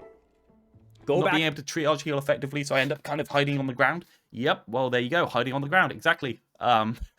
You can't keep people at an angle by healing them. DPS passive, higher health pools. It's crazy to me that nobody, and including Spilo, can't just fucking play 5 minutes of Mercy and say, Jesus Christ, triage healing's fucking awful nowadays, right? Like, I don't get it. Like, where is this realization to people? Hopefully, the people he talks to later are going to be able to say that. Can look at some old Overwatch 1 clips. The difference in mechanical and game sense demand for her movement is insane. Yes. On the surface, Mercy just looks like she's received buffs. I hope you'd look at some Overwatch 1 clips. I should have linked some. As the commenter prove, movement is the part that people like about her kit. So her entire kit being gutted to make way for the lowest skill floor entry to the hero possible isn't something anybody talks about, because people are just happy that there's more movement. I think I agree entirely with that. The truth is the level survivability was... I think that guy's true. I don't think Mercy mains complain, because all Mercy mains see is the fact that you fundamentally just have more movement. That's all they see. They just see more movement. More movement is good. I like more movement, therefore we're okay. Always in the kit, but just movement. Okay? The truth is the level survivability was always in the kit, but just previously required higher skill to access. Super jump was hard. Super jump was hard to pull off. You had to super jump more often. You had to play around high ground cover near the person. You had to you could actively go out to the person. It required skill in order to go out to the person in order to get to them, and you got more value once you were there. Harder to do back in the day. I'm gonna kill Spilo. All right, dude. You okay? With Mercy was harder to do. I am not the person to ask if the current iteration of Mercy movement is good, or if the old iteration, or what the optimal iteration. Who's the person to ask? Ask some Spilo. Use your words. I hope he uses words later. Come on, please. You have the Mercy mains on. Ask them about the movement. Come on, dude. It's the only thing that matters. I'm going to be hopefully letting Skiesti kind of run with that later today, but it is true that her movement is more accessible today, has probably a lower ceiling than it has at times past, and is such that it's either... it's not meaningful. And the reason I also bring that up is because I do want to highlight that, again, a lot of this is due to the fact that Mercy doesn't move very often. Oh, so you're misunderstanding. Yeah, so triage healing was it was a term, I think it wasn't invented, but it's really popularized by Temporal back in the day in the coaching sphere. And his idea was triage healing is topping people up as fast as possible to keep them as active as possible, right? The idea was that you either hit the person that is at most risk of dying, or you constantly top up little bits in order to keep people constantly active. So you have 6 players constantly contributing instead of 4 players and 2 people running away because they're low health, right? The idea of triage healing is putting out aggressive pressure by healing, or taking away the pressure onto your team by healing. Triage healing is kind of like the idea of, we want a damage boost. What do? We damage boost, but when we don't, when we heal, only when it is impactful to heal, right? Not when it's unimpactful to heal. It was the whole early idea of, you have a Reinhardt in the front, why the fuck are you holding a healing beam on them? That was the idea. No, you're okay. That's like Medic in TF2, quick fix Medic. Yes, I feel like Medic in TF2 was kind of like quite a lot of the underdeveloped concepts that ended up in all of the different supports in Overwatch, because Overwatch really is a story of the ways that different types of healing resources apply to different types of characters in the game, right? If you've got a bursty resource, you pair it up with a bursty character. If you've got a gradual resource, you pair it up with a character that wants to stay on an angle for a longer period of time in a more gradual sense. So yeah. Yeah, I don't think the triage passive is not necessary in any way, shape, or form. Aside from this, her skill to value expression from her healing has been reduced massively by the larger health pools, and it genuinely matters less than ever what target you're healing. So Realth is also very anti-Season 9. We won't get into that today, but we'll keep going. They won't get into that today. He doesn't agree. I think he doesn't understand me. Please try and get a read on this, because do you understand this argument? Am I being unclear? Or is he misunderstanding, right? Am I miscommunicating, or is he a misunderstanding, right? Long story short, are you a Mercy main? I used to be. I used to be years ago. I used to be in Overwatch 1 for about a year, but not anymore. Not anymore since Overwatch 2 came in. They gutted the movement and made it so that healing does nothing. Short, the ability to output aggressive pressure with their healing has been effectively removed from the game. The pressure you can put out by increasing poke DPS uptime with Healing Beam has been decreased, because the DPS passive and higher health pools massively increase the time required to heal these players to an acceptable level before re-peaking. So you're basically maybe stuck on healing a target for a little bit longer. A Mercy Pocket Ash previously had 80% uptime. Now they have around 60% uptime. This is a lot of aggressive healing pressure. Is that a good way of communicating it? Right? Do you think he's going to agree or disagree? Sources. I would like for him to elaborate on this one. I'd love to talk to him about this and have him literally go on Mercy in the 2 modes, right? I'd love him because this is so obvious to me, right, as just a feeling. And I think anyone who plays Mercy is probably going to feel this implicitly if they try the two modes against each other. I don't think it's easy to do that comparison because I don't think a lot of people have two styles of Mercy against each other to actually try. I don't think people can try a 6v6 mode with 200 health pools, no DPS passive versus a 5v5 mode with 250 health pools and a DPS passive. I don't think people A/B test this, but this is fucking so obvious to me. This is like the very bare minimum. When you have a higher health pool, you're more inclined to use more of that health pool at a time, right? We have a higher health pool, and it takes longer to heal it back up because of the DPS passive. Therefore, what's going to happen is after we take damage, right? First off, healing during this, because you're healing for 15% less, is going to matter less, so you're less likely to be able to healing this person. And second off, healing afterwards is going to take more time, because basically what's going to happen is we're going to go down to roughly the same level before unpeaking, because the level that we unpeak is when we're threatened to die instantly. So what's going to happen is it matters less to heal people when they're here, and it takes longer to heal people back up to here. So essentially what's happening here is on the lower health pools, no DPS passive, is you zip back and forth, and healing is more impactful in terms of keeping people in the angle. I think you didn't communicate clearly enough. There's a lot of theoretical concept you put into the text, but Spilo kind of read it as a layman. It's like, I feel like this. Yeah, I understand. I feel like this is pretty obvious to anyone that's played the character.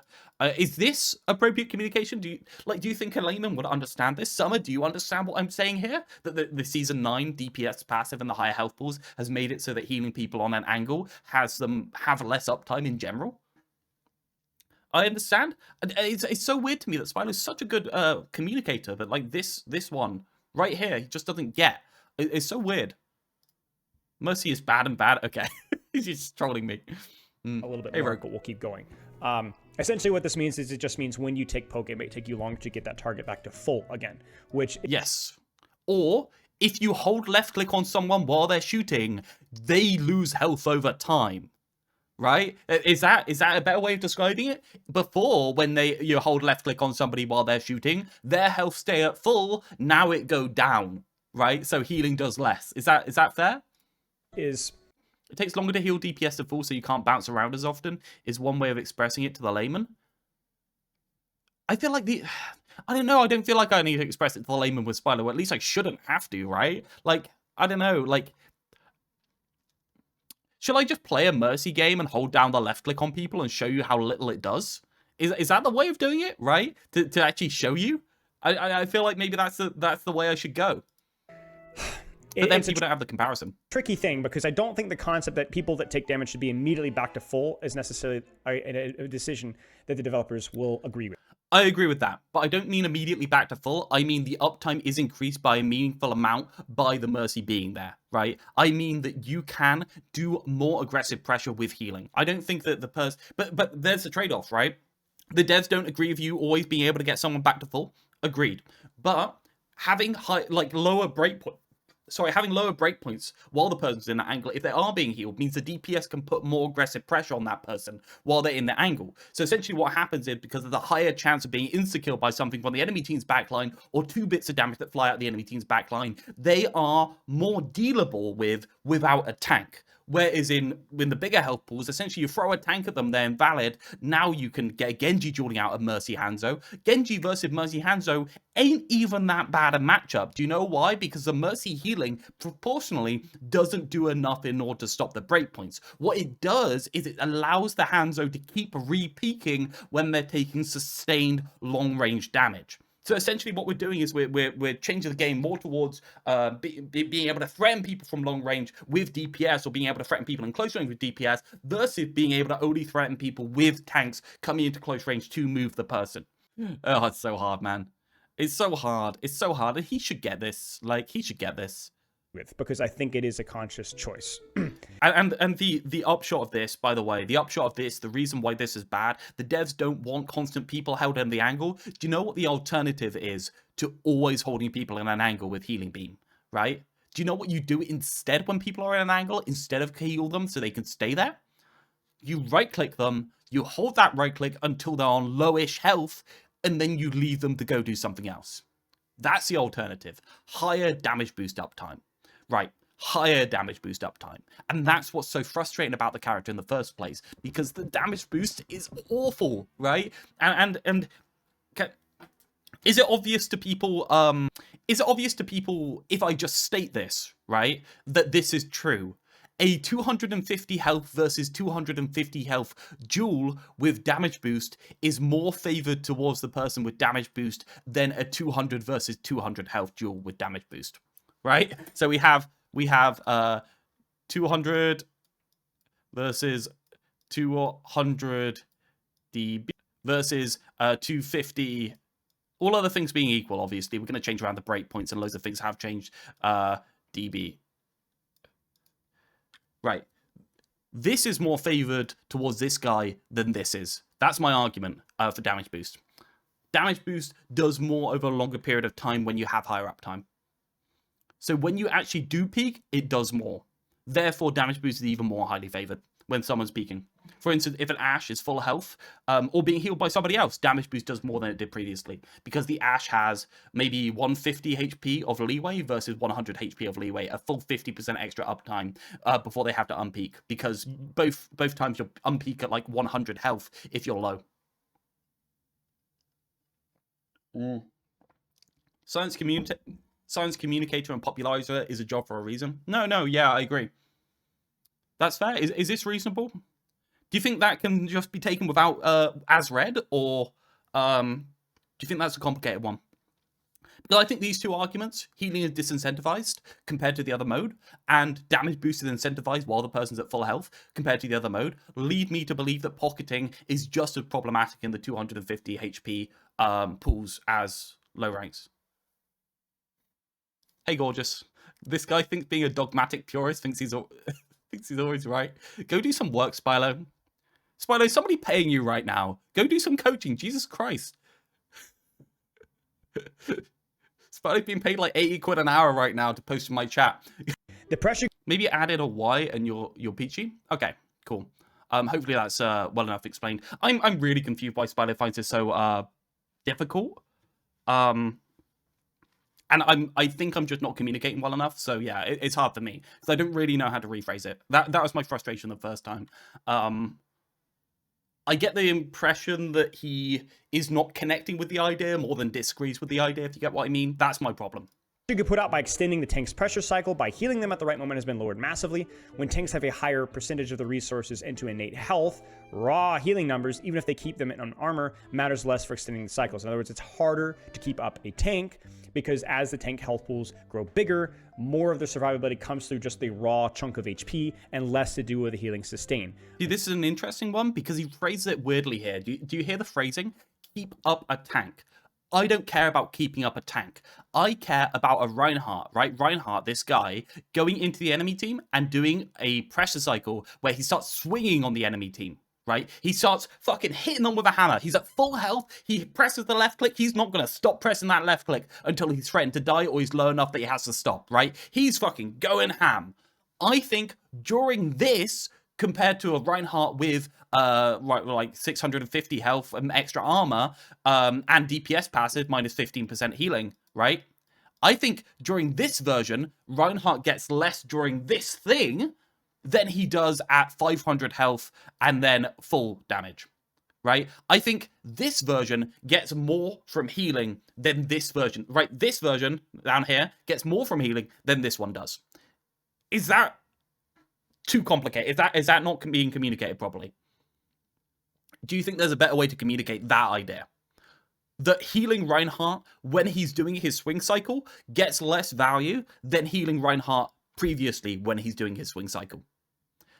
In this version, you damage boost. In this version, you heal or damage boost. 50-50, doesn't really matter.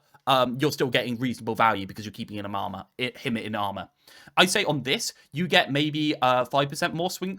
5%. I say in this version at the top, you get 5% more uptime on your swings. And on this one, you get, I'd say, 20% more uptime on your swings, right? If you're healing. This is a massive amount of increase in uptime of his pressure. Well, your goal is to extend the pressure cycle with the healing, but it doesn't matter now. You don't extend the uptime, you extend the lethality. I'd express it as percentage of his health bar healed by the healer. That's probably reasonable, yes. That's probably reasonable. Is it? I mean, is a hard one as well, because this also implies lesser armor. This implies more armor, possibly. And during armor, you're still getting value, but you're still getting 15% less value by healing during active time. Maybe I just need to phrase it as a hatred of DPS passive, because that's easier to explain. Yeah, you extend the lethality with damage boost instead, 100%. In this one, you choose to damage boost instead. In this one, most of the time, you choose to damage boost instead, but I think there's a reasonable argument for doing either. Therefore, there is an argument. If there's a reasonable argument for doing either, therefore, there is an argument for juggling left click in when the Reinhardt's not actively swinging, or sometimes using left click over right click. Obviously, if they're all equally applicable in all scenarios, that's bad. I think while the Ryan's going on a pressure cycle, you probably want to be damage boosting regardless when he swings, and you want to be healing when he's not, because he's not doing damage. But still, like this general thing is yeah. Since Season 9, give your support time to catch up on heals and AFK a bit before going in again. I just don't get it, right? I don't get how this is not obvious to Spilo. That's my problem. You should have dropped everything you were doing to be on Spilo's stream. It was impossible. And quite frankly, Maxi, this is not a great conversation for Spilo's stream. This ain't great. Trying to work out how the fuck to communicate to Spilo and him not getting it, that ain't convincing to anyone else. Again, that is a specific and deliberate So I would have design. just talked about mobility on Spilo's stream. Grow bigger, more of their survivability comes through just the raw chunk of HP and less to do with the healing sustain. Again, that is a more of their pressure on the enemy team comes from raw HP and less comes from sustained. You get that reframing, survivability to pressure. If you have the lower numbers, you get burst down faster, which means you need more healing in order to keep up the pressure. And yes, this was on purpose, but it also made the healing supports a lot less interesting in what they do. specific and deliberate design choice by the Overwatch 2 developers to not encourage raw sustain. Raw sustain is not by... Raw sustain is not good when it's on an Orisa or a Roadhog standing at mid-range and doing stuff. Raw sustain is not good when the raw sustain is high enough that it overrides what the enemy team could do, because your tank can infinitely walk into their backline. Raw sustain is good when it's accurately balanced to the amount that the tank can do. So when they're swinging, they're actively depleting resources still, and then by getting extra healing, they can do that for longer. Definition brainless. It can be very brain full, but it does punish supports that rely more on that situational healing for their output of There you go. He got it. Yeah. value.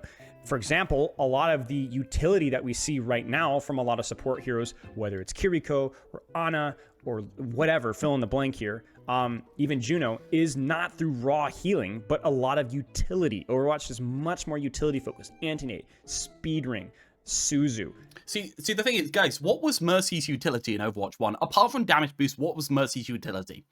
I think we should all get this. Mercy's utility was, go chat, go. I believe in you. I believe you can tell me what Mercy's utility was. Healing is more beneficial at low health to prevent death, or damage boost is more ideal at higher health, where they can tank damage with HP, would be how I would explain it simply. Sure. I think that's reasonable. And therefore, healing puts out less pressure. Of the avoid button, mass res, the annoying to the enemy team, they can't start thinking about you, no? What was the utility on Mercy previously? What utility did Mercy give that other characters don't have? Maybe Zen has some of it. Maybe Brig has some of it. What was the utility? You'll get there. I believe in you. Res. Nope. Reactive heal. Yeah, they're Breadbomb. Breadbomb's the person that's been here the longest, therefore he knows. The utility on Mercy was being able to heal the person that needs healing exactly when they want it, exactly at the moment they need it.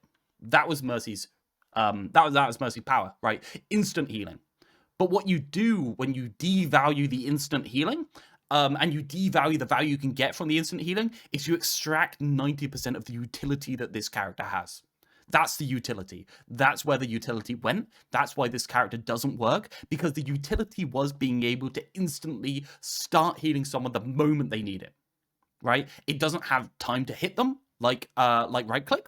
It doesn't have maybe somebody missing you half the time, like Anna or Baptiste. It doesn't require LOS, because Mercy, quite frankly, could be anywhere and always in LOS if they're playing properly. It doesn't require attention from the person, because Mercy doesn't require attention to do other things. It's free, instant reactive healing. That's the utility of Mercy, and that's what we've lost, because that type of thing does not matter anymore when waiting for somebody to heal you up when you have taken more damage.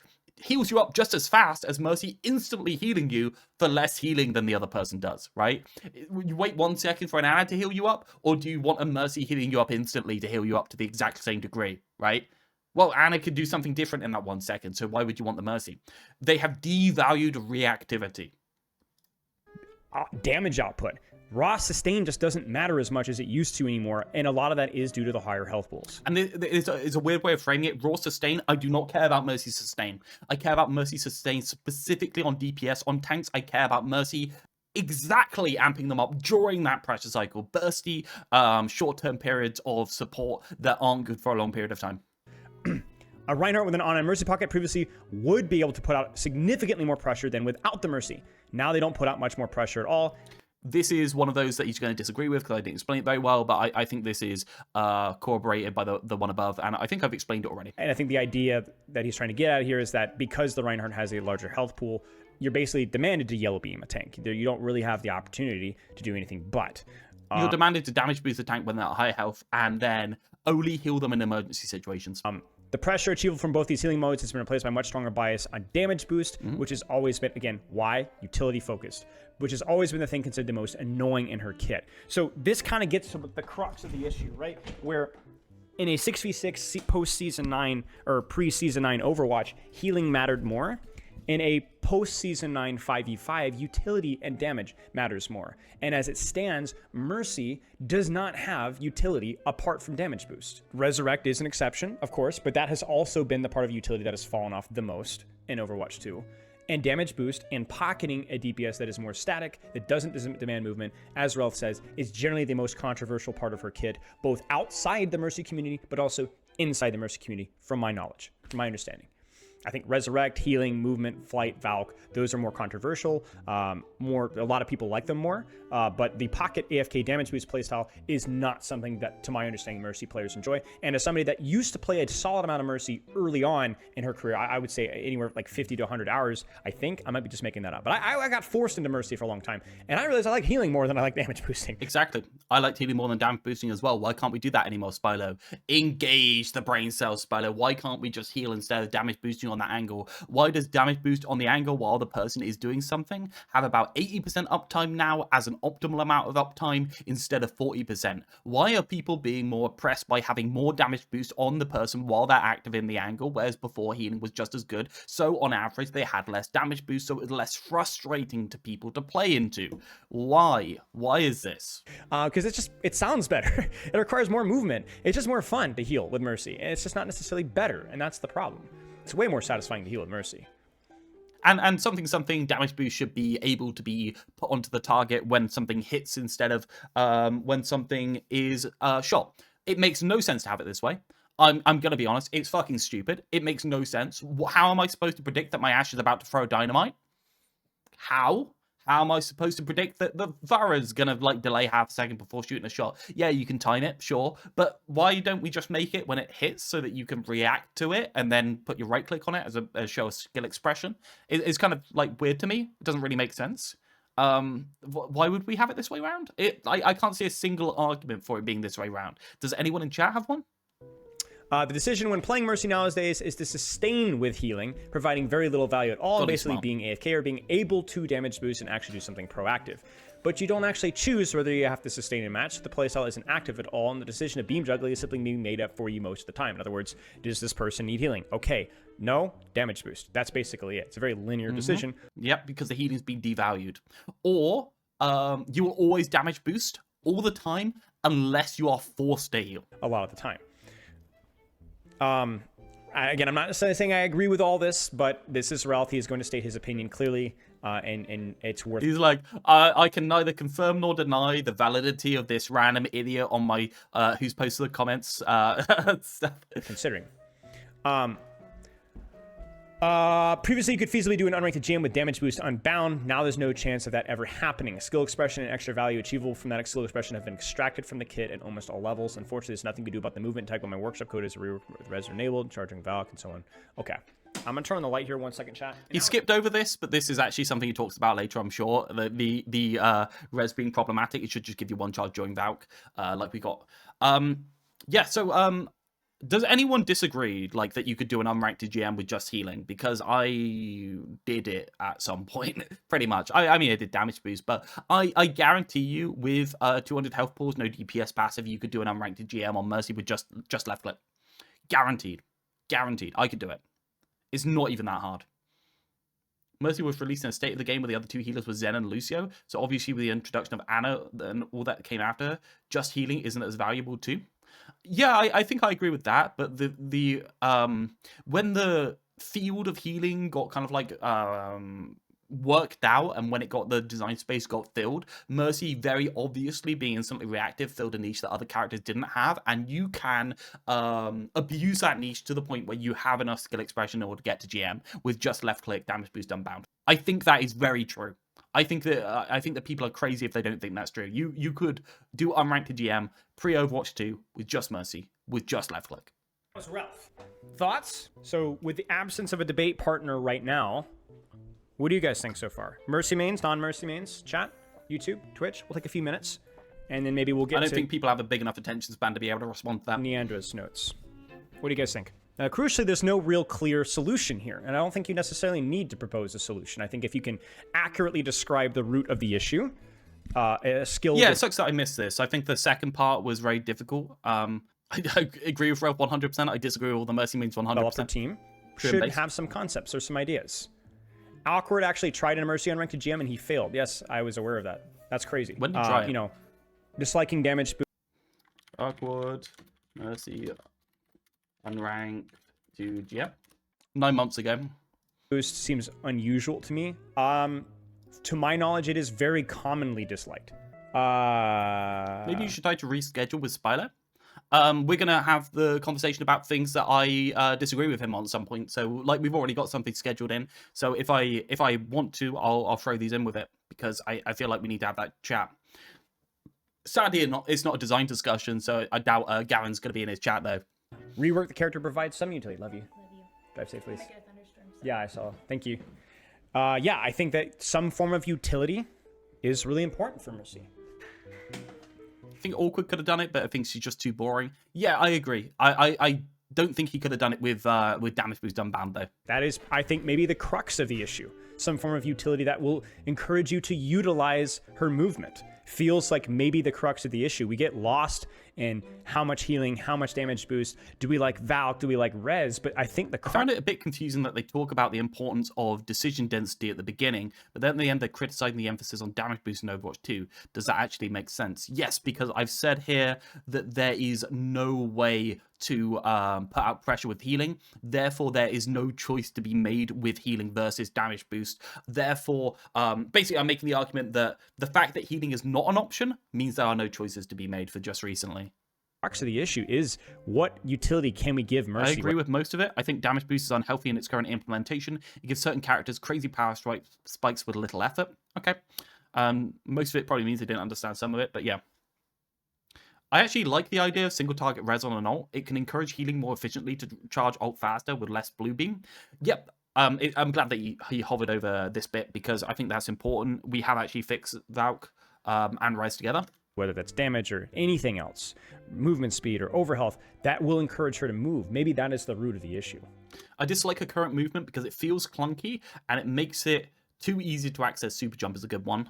I haven't read through all the comments. I haven't read. He has a good grasp of how things are changed over time with Mercy, but I don't feel what he says here can really be synthesized into a solution. My solution is to remove the DPS passive in Season 9 in at least a 6v6 format. I don't think it can be fixed. I also think the movement needs to be reverted to the point where you cannot zip 180 degrees. I actually think the super jump can be kept the same, but I think the 180 degree being able to turn around, press the spacebar to go in the direction you want to needs to be instantly taken out of the kit. I think that's awful, like really bad. That's what needs to be removed. And as a pity for the Mercy players, what they need to have instead is interesting super jump movement. And remember, guys, the super jump movement actually got took away and put into the spacebar, not the super jump crouch thing. The super jump crouch thing just goes straight up. The actual super jump movement with the ability to go in different arcs and different ways. And that's what's been put into the spacebar. So that needs to be re-implemented, and the spacebar movement needs to be removed. Any of the comments yet? I'm going to try to get through some of them, actually a large portion of them in a little bit, but not right now. So I think there's some questions about making her movement more skillful, but not right now. It just zip through. So I think there's some questions about making her. I think sustained healing should get some form of eventual benefit. Same for a right click, there should be a charge up mechanic in a kit. Let's say you pour X amount of resource Y into something, you get a benefit. Also, damage boost has to go for movement more skillful. Wrong. Question, Realth. And hey, Didact. Realth and I scrambled to find anything to give Mercy that enhances the kit utility-wise, that does not destroy the hero fantasy or doesn't fit the kit at all. Yes, Mercy's utility was the healing. Removing the utility from the healing sucks ass, in my opinion. And more higher ceiling for that movement, and I would agree with you. But I think the key thing has to be, it doesn't matter how good you make her movement if there's no reason to utilize that. Buff healing for supports? Buff supports more? Nope. Remove DPS passive, lower the throughput of the sustained healers like Kiriko and Juno. That's the answer. That movement. And I'm being a little bit hyperbolic here.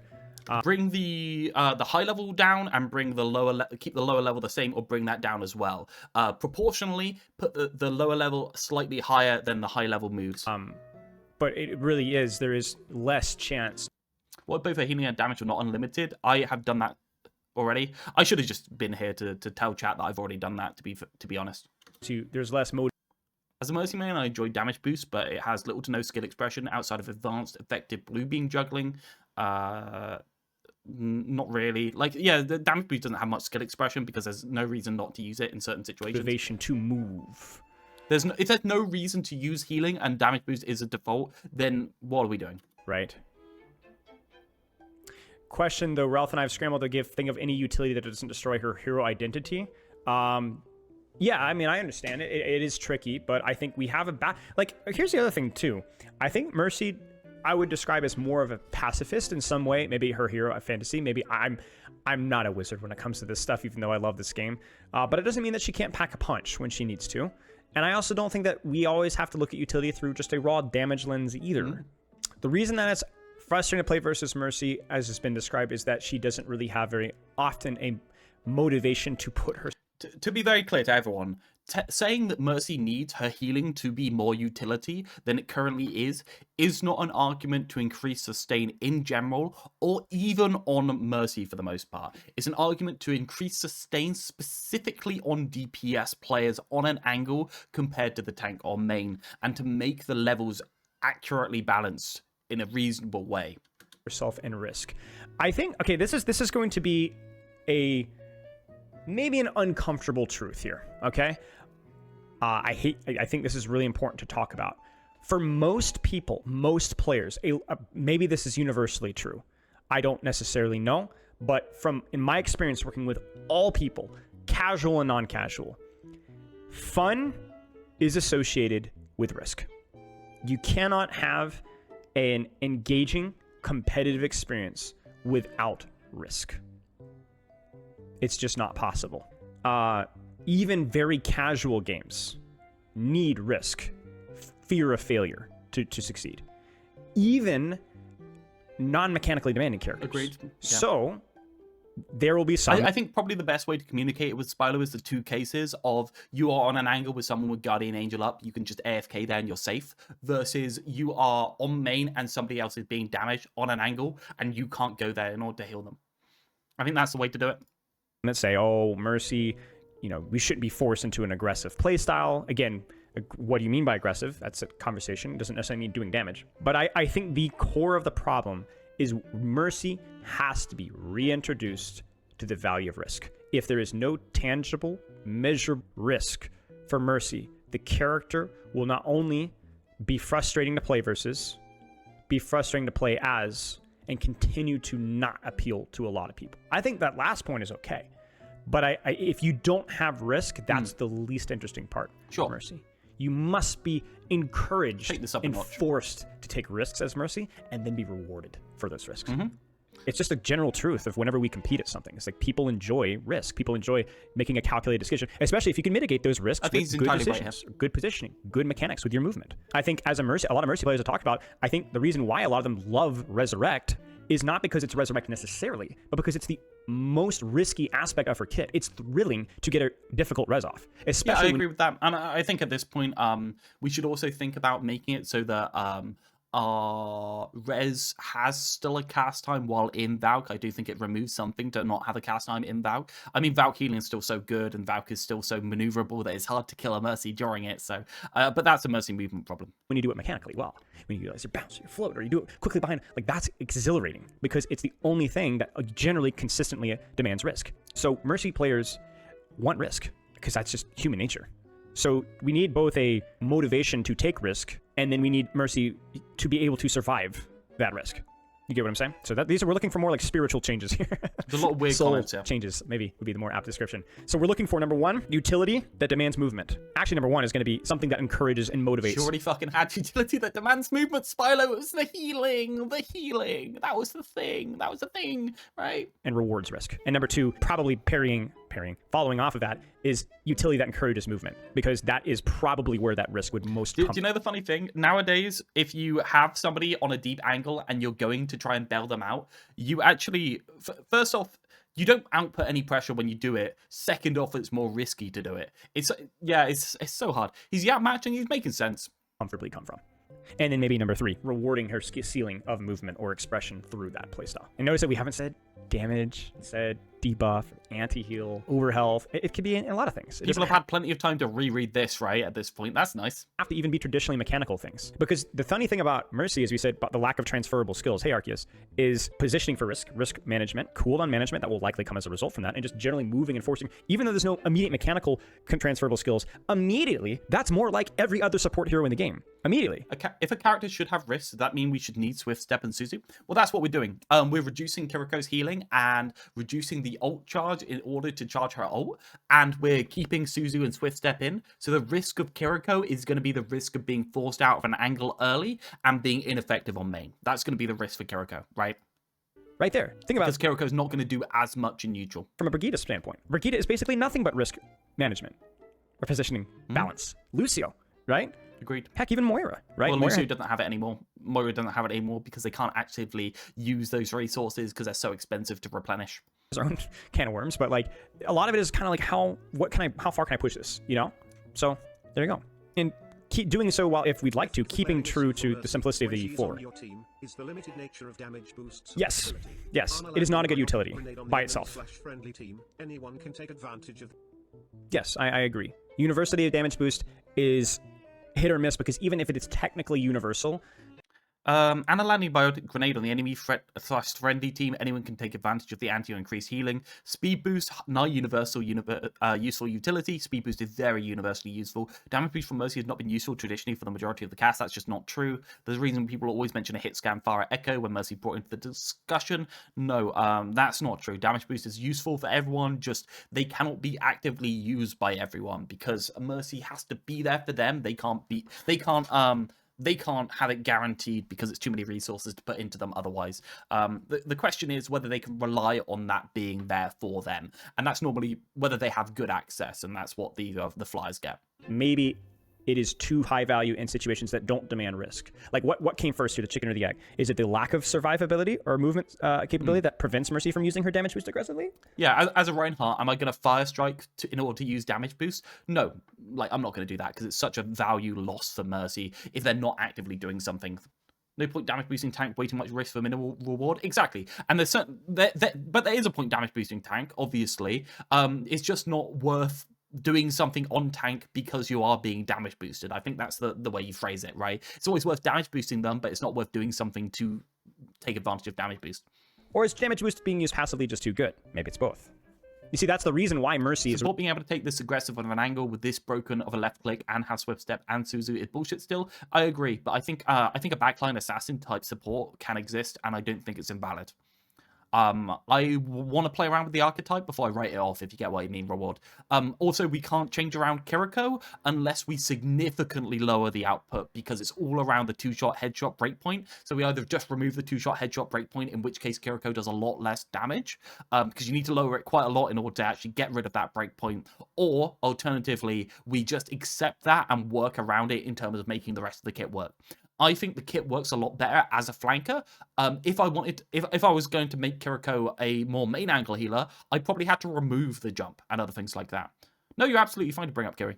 really good at pocketing damage boosters on poke characters is because not only is it consistently good, but it means that Mercy never, ever, ever has to flex her muscles. Mercy's mains atrophy, quite literally. Actually, quite not literally, but it just felt good in my head saying that, so quite literally.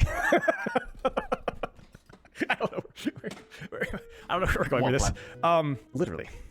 Manosphere. Remember, we got to construct our own Manosphere, guys. That's on our checklist for today. We got to continue to develop the Manosphere. Niandra. If you guys don't know Niandra, one of the OGs of Overwatch. Been around for forever. And Mercy Wizard. Thank you for the subscription, Demo. Congratulations on your 6 months badge. I also have some really thoughtful videos on Mercy rework stuff as well, which we will. I encourage you guys to check out here. Let me zoom in here. Characters with Curie's mobility shouldn't have immortality, like Bap as a fat ass, while Lucio is an Adderall but has no immortality. Yeah, I think I agree entirely with you. I think the trouble is we have that as Kiriko's kit, right? We either make a different kit for the character or we try and embrace it and do something that actually fits it. I think that's the answer there. So that's why we're trying to work Curie into more of a DPS type angle dueling support, which I think is interesting. I think that is interesting. It's just still a bit degenerate because they have the immortality, right? Crazy here. Okay. What do you see as a vision of Mercy as a hero? I like when Mercy is mobile. We're going to see a consistent theme here. Voldemort, thank you for this. I want to use that mobility to get a good view of the battlefield so I can make decisions based on the current moment. What do you dislike about Mercy's current design?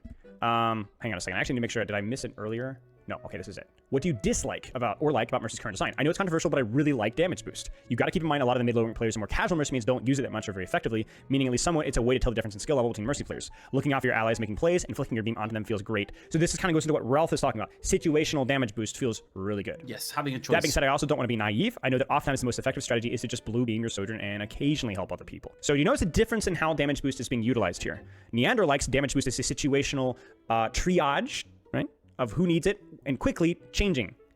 But how it's often used is more of a one decision and you run it down, you stick with it. You understand what I'm saying? So we can be honest and say that damage boost is one of the more utilities that feels harder to justify being shared globally. But we can also not be silly and say that damage boost is an unredeemable thing as its own. Maybe damage boost needs decay. Maybe there needs to be a cap. Maybe, right? There's lots of ways that we can continue to tweak with that. And we'll move on. As I say, I've tried the decay and the cap. It just feels awkward. It just doesn't feel like Mercy. It doesn't feel like you're able to just sit for a little bit. I feel like damage boost should be okay to be just sitting. Discord notifications, welcome to my life. Legitimately. When I took a week off for Christmas, I came back and I had to answer over 100 messages. Half of these are actual servers. Just mute the servers. Jesus Christ, man. Oh my god, he actually does have quite a few though, because I messaged him like 3 or 4 days before this and he's already off the page. I also think there's a difference between a damage boost focused playstyle and a pocket one, and that the former is definitely more enjoyable. Okay. I remember ages back I did a little response to some of your Mercy ideas. I know you discussed the idea of replacing damage boost, which is a tough one because it's generally what Mercy does instead of providing damage, so you need something that has really high uptime. I did appreciate your idea about having multiple beams to choose from like attack speed or movement speed or whatever, since that would retain a decent level of decision making, which is a big thing I want from Mercy. One thing that's very mildly frustrating with Mercy is that she gets less ult charge or perk points from damage boost than she does from healing. Didn't know that? Good to know. Which means I've had games where I'm behind an enemy Mercy that's heal botting, even though I believe my beam management has taken more thought. Admittedly, yeah, I mean, she gets less ult charge from damage boost, but she does generate free ult charge from damage boost. I mean, you're literally generating 30% extra ult charge every single time you hit, right? Like, it's just free ult charge that gets generated because you get the ult charge from the extra damage boost and the DPS gets the ult charge as well from the extra damage. So, like, I think damage boost is pretty well balanced in terms of ult charge. In terms of perk points, sure, I mean, just fuck off with the perks. So you gotta be careful here because if your team can't hit any shots, it might fall behind, but I'd like some rebalancing here regardless, I think. I also know that damage boosts in 5v5 are just generally a delicate thing. I remember in the early days of Overwatch 2 when Zenyatta was really oppressive, people would be like, Discord was unhealthy compared to Mercy's damage boost because of X and Y. And then when Mercy was a problem, they were like, Mercy's damage boost unhealthy compared to Discord because of X and Y. That's a classic. Oh my god, read them like a human. I also know that damage boosts in 5v5 are just generally a delicate thing. I remember in the early days of Overwatch 2 when Zen was really oppressive, people would be like, Discord Orb is unhealthy compared to Mercy damage boost because of X and Y. I think Discord Orb is unhealthy because the entire team can capitalize on it. When Mercy has a problem, people would like Mercy damage boost. People would be like, Mercy damage boost is unhealthy compared to Zen's Discord Orb because of the X and Y. Damage boost in 5v5 are generally a delicate thing. We'll just change the format. Excellent. Also, Res, I could really go either way on. Community problem. If you guys are ever active in r/competitive Overwatch, the competitive Overwatch subreddit, I love those guys. I'm not trying to throw everybody under the bus here, but they go through cycles of hate. I don't love those guys. That's the biggest confirmation bias subreddit I've ever seen in my life. Eating one character and saying, you know, like making up these dramatic things, and then they move on, and then, oh, that character's not that bad. This is the new, you know, Satan, and they rinse and repeat. And that's just that's just communities as a whole. That's just a very small example of it. And my example is to prove that even competitive communities are very vulnerable to heavy biases that cycle. Visibility, recency bias, right? Mercy does air when you don't have a Sojourn to pocket. Nobody wants a Mercy on their team. I think that's true. Nobody wants a Mercy on their team at the moment. Also, Resurrect, I could really go either way on. The biggest reason I'm not completely in favor of just scrapping it is because, one, super jump reses are really fun, even though I'll happily admit the range can feel terrible sometimes. And two, it's one of the only ways to counter one shots like Widow Headshot. Fair? Right? We've talked about it. Mousing for the sub. Finally, from Niandra, everything considered. I'd be up for the movement being removed when you do the res on the Valk in R form, so that you could do a super jump from the person and then go into the res and keep the movement and then go back into the flight after you're done with the res. I'd be up for that if we wanted it to be cast. I think that'd be the best of all worlds. Though, I do wonder if the developers would even want to change Mercy. And we talked about this, right? There's a large percentage of people that like Mercy. Woo! But the problem is the large percentage that don't. And so have bans forced their hand, or are Mercy players going to find a different game mode, or maybe just a different game? Maybe this is obvious or dumb, but I quite firmly believe that support is the most popular role by a decent margin, surpassing DPS even. Ooh, hot take, but that's not a hot take. That's not a hot take, Spilo. It's never been a hot take. Correct. I don't know if Gavin is here, but I do know support players are a large percentage of players within Overwatch, at least. And I don't think that's classic Jeff back in the day saying, "Oh well, we're gonna make more ice cream flavors for the DPS players." When really, yeah, it was only true in 2017. Yeah, when there were 5 supports in total, 3 on launch, then 2 released shortly after. Right? Okay. And also the biggest spender in terms of cosmetics, which I don't mean in like a derogatory way. I think that is certainly backed up by the skins that are released. I mean, just look at the percentage of Kiriko and Juno and Mercy skins, and that's just 3 of them, and you pretty much have your decision made for you. Today's not the day where we'll delve maybe into the demographics of what that means, but it doesn't really matter. Man, what do you do with a chat moving this fast? It must be so hard to keep up with anything. You just gotta ignore it, right? Like, it must be so hard for like bigger streamers. Players buy skins. In a way, the devs should be proud they've managed to make a role that feels super varied in terms of playstyle and feel really, really good. Too good, some may say. Although I do suspect that there may be some congestion issues around Plat Diamond and 6v6 Open Queue, where there's just an insanely high number of support players only, and so on. So, you know, we won't go down the rabbit hole there. Thank you very much to Niandra for that. That was very insightful. And you can kind of see some of the issues that we talked about. My dad got it from me. It's all the Overwatch characters, or cats. It's actually getting quite worn at the moment. Quite a lot of them are worn out because I wear it so much, because it's a nice comfy shirt at the same time. I hinted at kind of raising their head, which was consistency of that demand for utility. Not necessarily, in Niandra's opinion, damage boost in a vacuum, but damage boost in its implementation, which is more static. And then obviously how that trickles down to how perks are being utilized. It's so weird that Niandra can have a full comment and not even mention the movement in any way, shape, or form. And even beyond that. They just don't keep up. They look at it and catch random replies, like you ignore messages. Yeah, fair. Then there's a question about should they even change Mercy? Would that kill the cash cow? But is it already happening? What can we do to that encourage people to keep playing, but don't destroy? Like we have to be balanced here, right? Stargate, think of this up. Like we can afford to be more patient and thoughtful about the implementation of these things here, because I think one of the misconceptions about hero design is that it's done in giant leaps. I think it is very possible, and we've seen. I like how Gavin Winter didn't talk at all during my thing, but the moment Niandra pops up, he's like, "Hey, I'm back." It blatantly clocked off for that entire period. Didn't listen to my thing. Shit. Hero design happening in small steps. So very quietly, Lifeweaver's been one of those characters who has significantly improved the quality of playing versus and with since his release. Yeah, and the funny thing is, I think I've just fixed Lifeweaver at this point. I think we got it into the final state. Right? Still annoying to play with, but I would significantly prefer Lifeweaver playing with and against that now than ever before. You pick out all the messages from chatters who use name starts with Blizz. Yeah, hell yeah, I do. Same thing goes with, you ready for this one? Malga. He still is obnoxious, and there's certain little aspects of his kit that drive me nuts, but he's way better than he used to be, and not just because he's weaker. I think he's worse in certain ways. I think the Stomp's too strong, too unpredictable, too lethal. But that's 5v5 design, isn't it? Like, it's just 5v5 design all over. I think he's really toxic in 6v6 due to the Stomp being too good, but whatever. Another hot take maybe here, but Pharah rework. Pharah can still be frustrating to play versus, but at least she doesn't hover in the sky infinitely, and she has more counterplay and more maps, so she's more flexible. And so for me, I'm less concerned about what's going to solve Mercy, if anything will ever solve Mercy, right? I'm more concerned about, like... Would you rather a strong cardiac? No, not at all. Yeah, no, not at all. I just think the Stomp is a little bit too hard to avoid. Stomp bot is better than Season 8 Malga. I mean, yeah, but that's... set your standards a little higher there, dude. Like, come on, what are we doing? Winter usually dodges almost all hero design questions as he focused on his matchmaking and system designing stuff. Yeah, 100%. Yeah, no doubt. What would be a logical, safe, strategic one step in the right direction? That's what I want to see. And I think everybody that plays with or against Mercy probably wants to see the same thing too. Yeah, you can technically perfectly hover with Far, but you got to get my point. So, number 1, how can we introduce risk? Number 2, Making the movement actually reasonable. how can, by introducing risk, is that going to be through encouraging utility that demands movement? Yes. By making it so that the healing actually is utility instead of just this thing you do when you have to do it. Those are kind of my points so far. Let's read r/Mercy mains. We got about 30 minutes before Yeetle jumps on here and gives us an earful of what he freaking hates about Mercy. 30 minutes? I want to highlight something today, guys. This may not be the most effective Do we care about the Mercy main section, guys? content piece ever, because if you haven't noticed already, you're noticing the same points coming up again and again and again. Yeah, only because he should have had me on after everyone to call everyone dumb at the end. Like, we can make content making fun of them.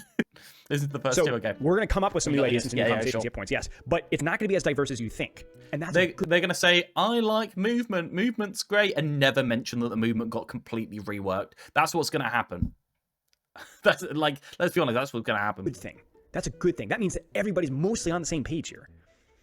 Whether you hate or love Mercy. They're all wrong. I'm not on the same page. It's got to keep going here. Haven't read these comments? Let's see what we got here. Kind replacement says, move it!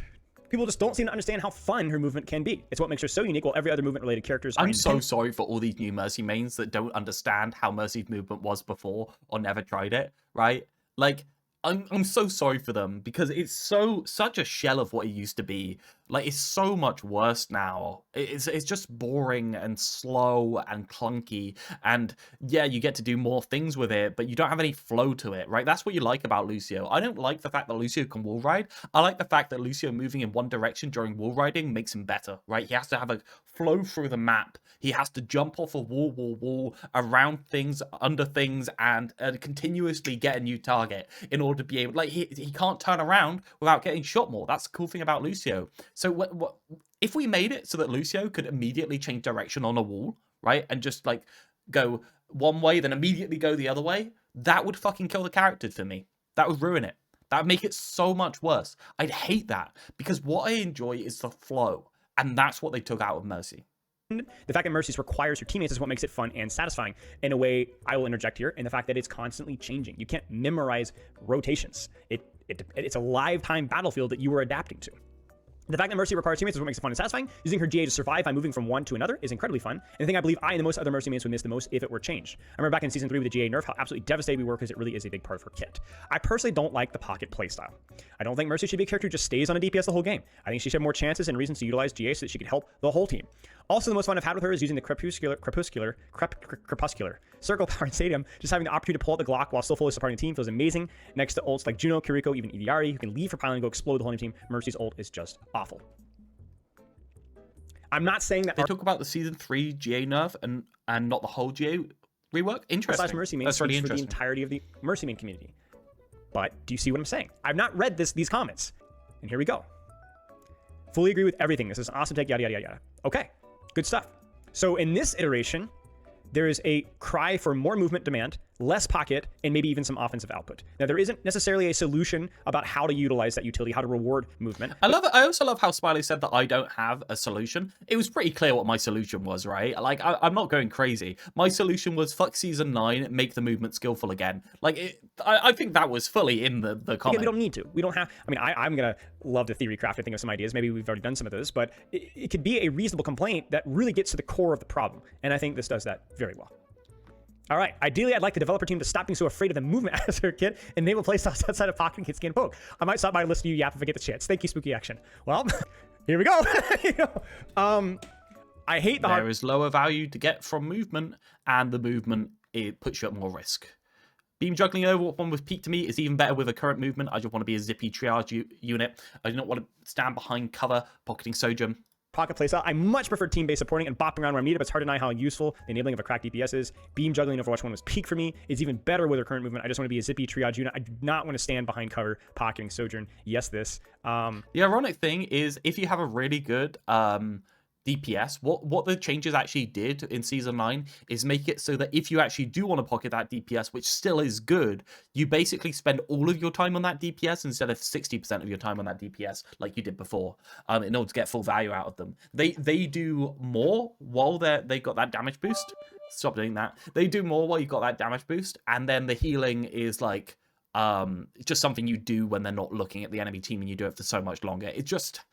That playstyle is more boring than it ever has been, in my opinion. I like Threads of Fate and Stadium that lingers her beam on a previous target. Adds a tiny bit of multi-healing boosting capability that she lacks without feeling. So there's your utility right there. So she's rewarded for moving because you can actually increase your healing per second if you move around frequently. That just forces you to continuously click on more target. That's a lot of high APM. Only on the previous target? Yeah, I guess that's interesting. Yeah. Hey, Swinky Tiger. Nice. That's right. I didn't even recognize that. Doesn't punish mobility and hopping off from person to person, which the most of us have fun doing. Yeah, there's definitely a theory here where Stadium is them experimenting with things more widely, and that's kind of like globally here, but yeah. That's a tough one. I'd like to see more buffs or heal boosts from your target, but that doesn't feel like a perfect solution. Maybe an AoE tied to a swap. I'm not entirely sure. Okay. Yeah, we'll look at some of the more controversial ones too. I don't want to just look at the popular ones. We might look outside the box too. But I will say that, you know, ultimately our goal is to try to get to a cross-section of the Mercy community, even if it's not representative of the majority. It is, we do want a, this is a popularity contest to an extent. As long as the popularity contest agrees with what an objective, obviously I'm perfectly objective guys, no biases here, opinion comes from, that's the best of both worlds. Something that makes the Mercy players happy, the vast majority, and something that from a more analytical standpoint makes sense. Next. Right? I'm not saying my opinion is free from bias, that's the joke, God but damn. I guess my point God being is that damn like, this, yeah, if it's man. also popular, that's great. We only really have problems when things that are I know I repeat myself a lot, but loved are also hated about Mercy's kit. And I don't think that's as much of the case, is kind of my point here. Like, just because a lot of people think something doesn't necessarily mean that it's wrong. It might be right. They might be right. They might be onto something here. All right, we got Swanky Tiger's post here. My stream isn't always objectively he's in correct. chat. Well, I'm faking humility. Obviously, you guys know I'm always correct, like everything. Favorite content creators, I'm a flex support, and to be honest, I main on more now, but I did start on Mercy, and I still love her. I've been here for years. Okay. Things we love about Mercy: mobility. Almost every decade, Mercy loves Mercy for her movement. Her movement is her skill expression, her fun factor, and what sets her apart from others in the support cast. I'm gonna go ahead and say something here, chat, that if you think about it, it's true. We've said this a few weeks ago, but I'm gonna bring it up now because it's pertinent. Mobility is positioning is the most underrated fun thing in Overwatch, and probably a lot of games in general. If you love Spider-Man and Marvel Rivals, you love positioning. If you love Genji, if you love Lucio, and if you love Wrecking Ball, you love positioning. If you love Mercy, you love positioning. Now kiss. No, my point being is that like literally the same reason why Mercy mains love Mercy is why Genji players love Genji. Now the shooting of the shurikens, that's where they differentiate, but it is the positioning. It is the positioning aspect that is very satisfying. Freya as well. Yes, exactly. That is not, there's nothing different than liking Genji versus Mercy's movement and positioning. Read the rest, Spilo. It's kind of the same thing. Read the rest of it. Now how it's actually executed, again, that's where they differ, but this is good. This is normal. This is, we see this again and again with Overwatch, where people love these type of heroes. I just think Rooster, thank you, Moonducky. Damage boost enabling plays. Yes, it's a touchy topic. No, he skipped it. He skipped the fucking interesting part. Oh, what's wrong with him? How did he do that? How did he... Why did he skip the interesting part? Okay, I'm going to reread this. Almost every dedicated Mercy player I speak with loves Mercy for her movement. Her movement is her skill expression, her fun factor, and that's what sets her apart from others in the support cast. Season 3, where they doubled her Guardian Angel cooldown from 1.5 seconds to 3 seconds, was disappointing to many of us. I would take nerfed health and capabilities just to get that GA back. Why did they do this, Spilo? Don't skip it, this is the important part. Why did they do this? It was because the new mobility made her effectively immortal at low ranks due to the incredibly high survivability of being able to do a 180-degree fucking turn on a dime just by pressing the spacebar and looking in a direction. It's because the movement was really, really, really OP in the new version and required no skill at the skill floor, so everyone could access it. So what we did is we went from an interesting fluid movement to a static movement that is used reactively instead of proactively. Come on, dude. This is the point. I have no idea how this guy doesn't make the connection. I have no idea how Spilo doesn't make the connection either. Jesus Christ. Like, this is...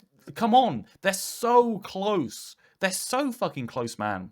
Spilo's always invited to post every time I talk to him. Boosting existing means natural breakpoints and balancing. Man, like, let's skip through and see if there's any other comments. Mercy gets it full healing beam. I personally do Relying on others, easy spectator mode allegations. I actually want to see that. Personally, I find Mercy to be dynamic, engaging, and often stressful. Comparatively, Ana is just about landing your shot / cooldown and being in a safe position. I don't think that's true anymore.